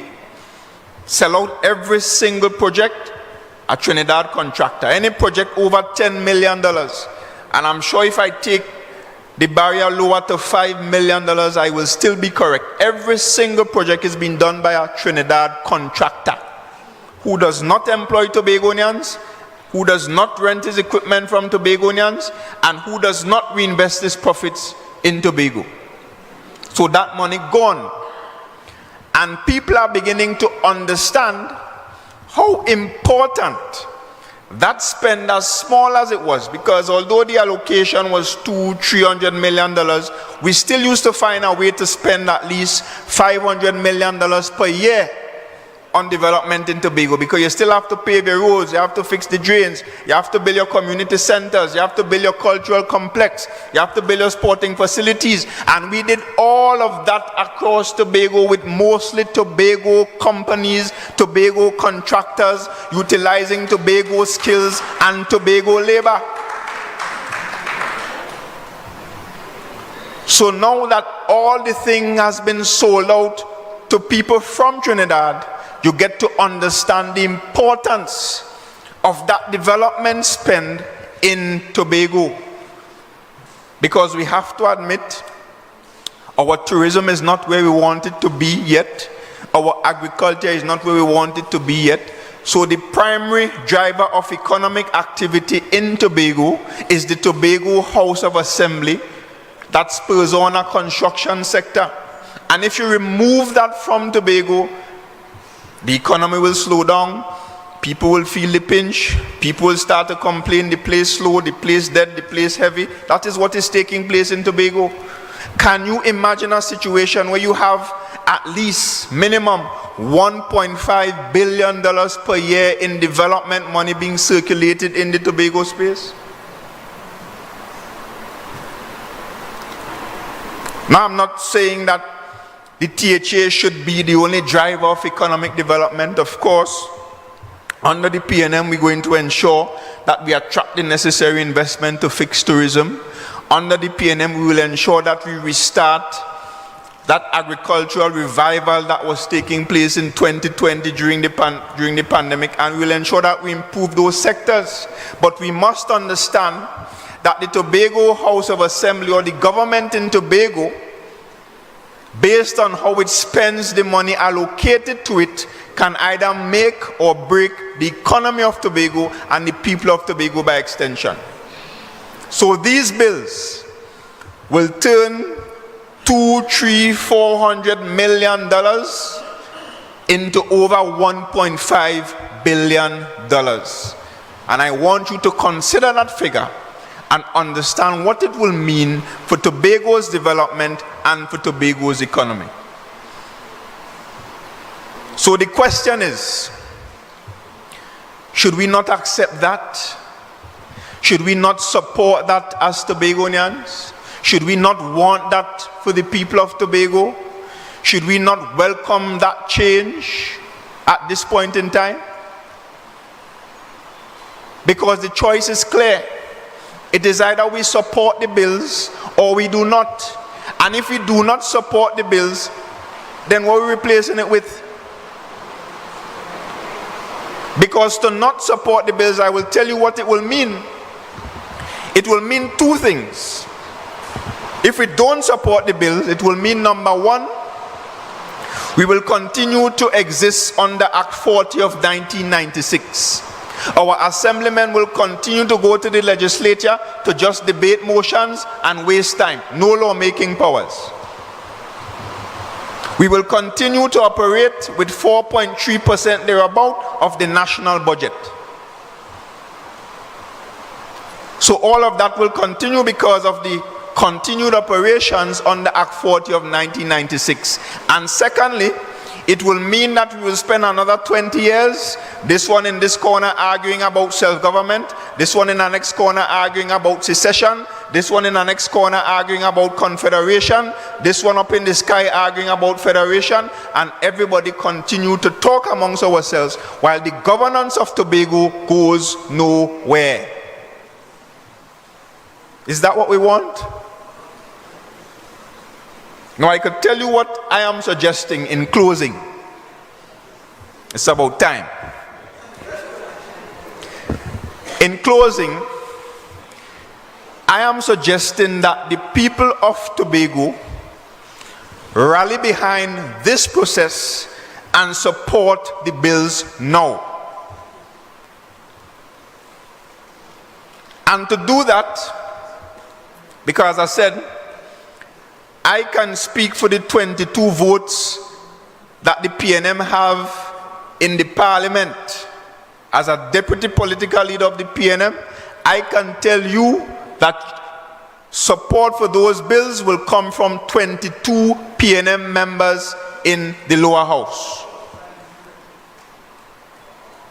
So we must call on Farley Augustine and his friends to talk to the UNC.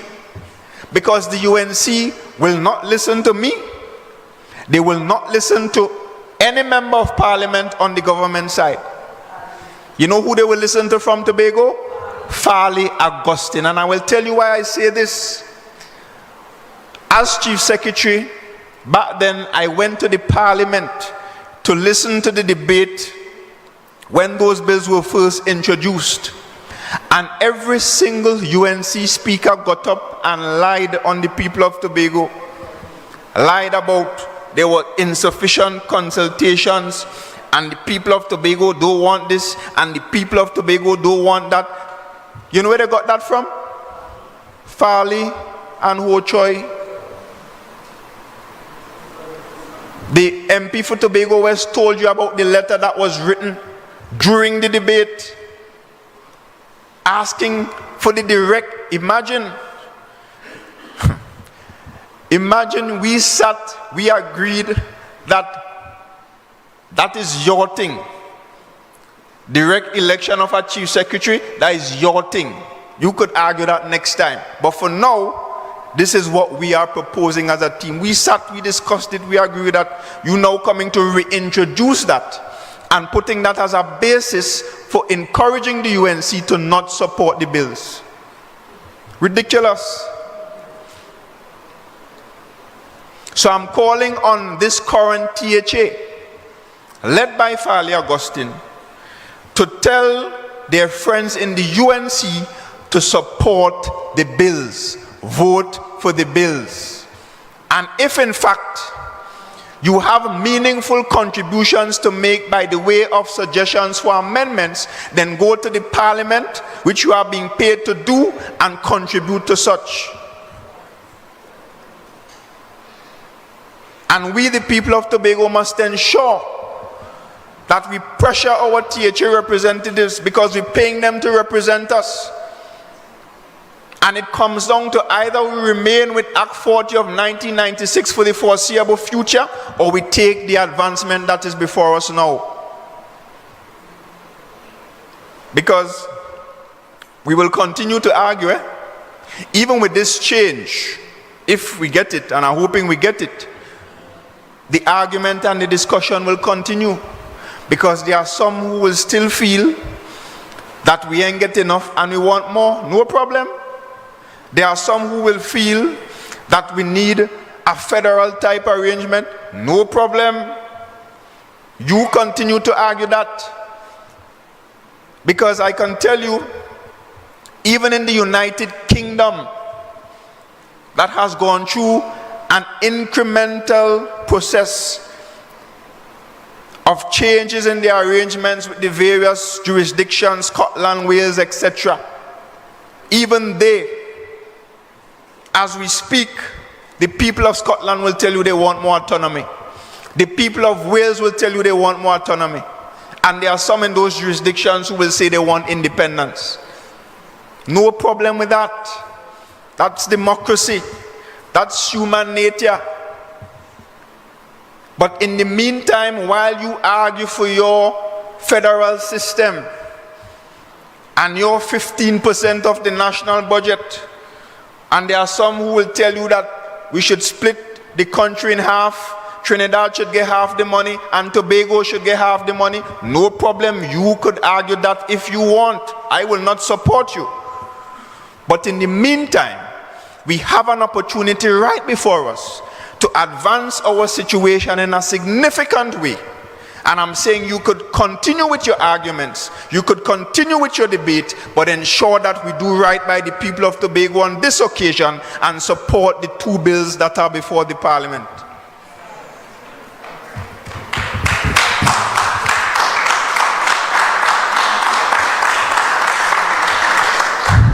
Because I can tell you that I intend to sit as Chief Secretary again with a PNM team.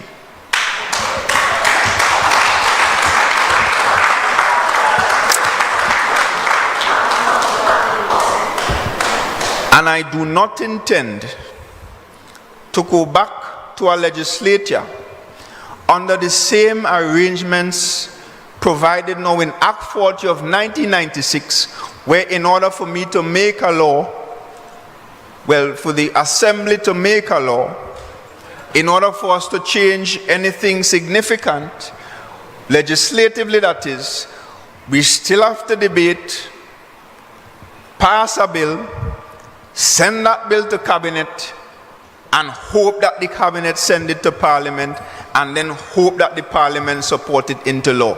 I don't want that to happen. I am saying as well that when me and a PNM team return to the governance of Tobago,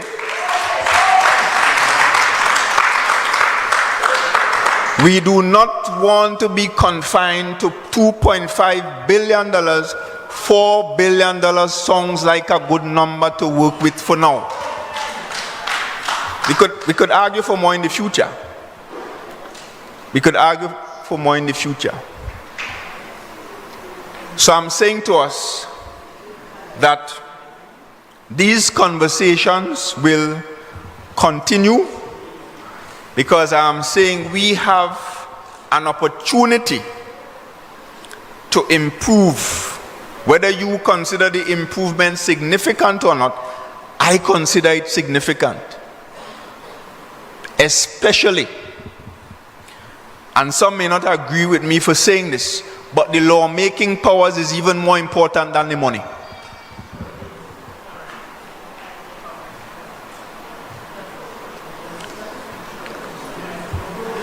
We need to have the powers to make laws for the people of Tobago and for the good governance of Tobago immediately.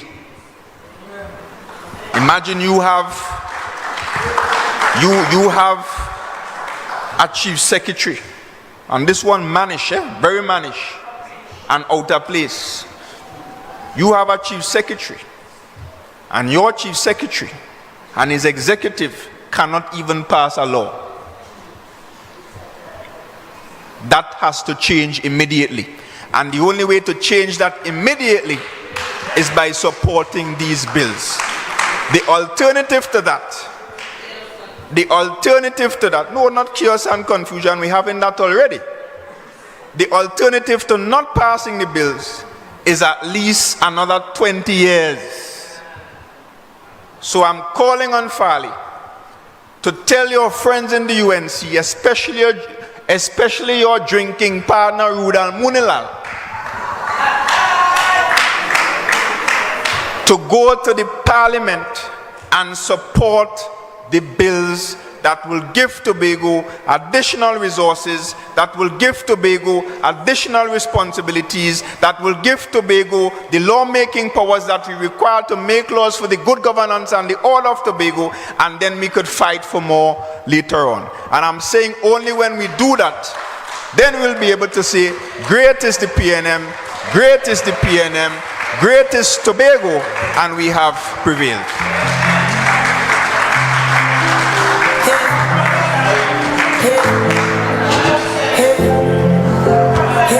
Let's put our hands together again for the political leader putting the icing on the cake. I want to do something very unconventional. Mr. DJ, we want to do something very unconventional. And for those who are leaving, we want to take this moment to stand for a moment of silence in recognition of a soldier who would have been here this evening. Would have definitely been here this evening. We normally do it at the start. But ain't nothing wrong with finishing off the evening like that. So we want to stand for a moment of silence as we recognize our fallen sister, Sister Cynthia Alfred.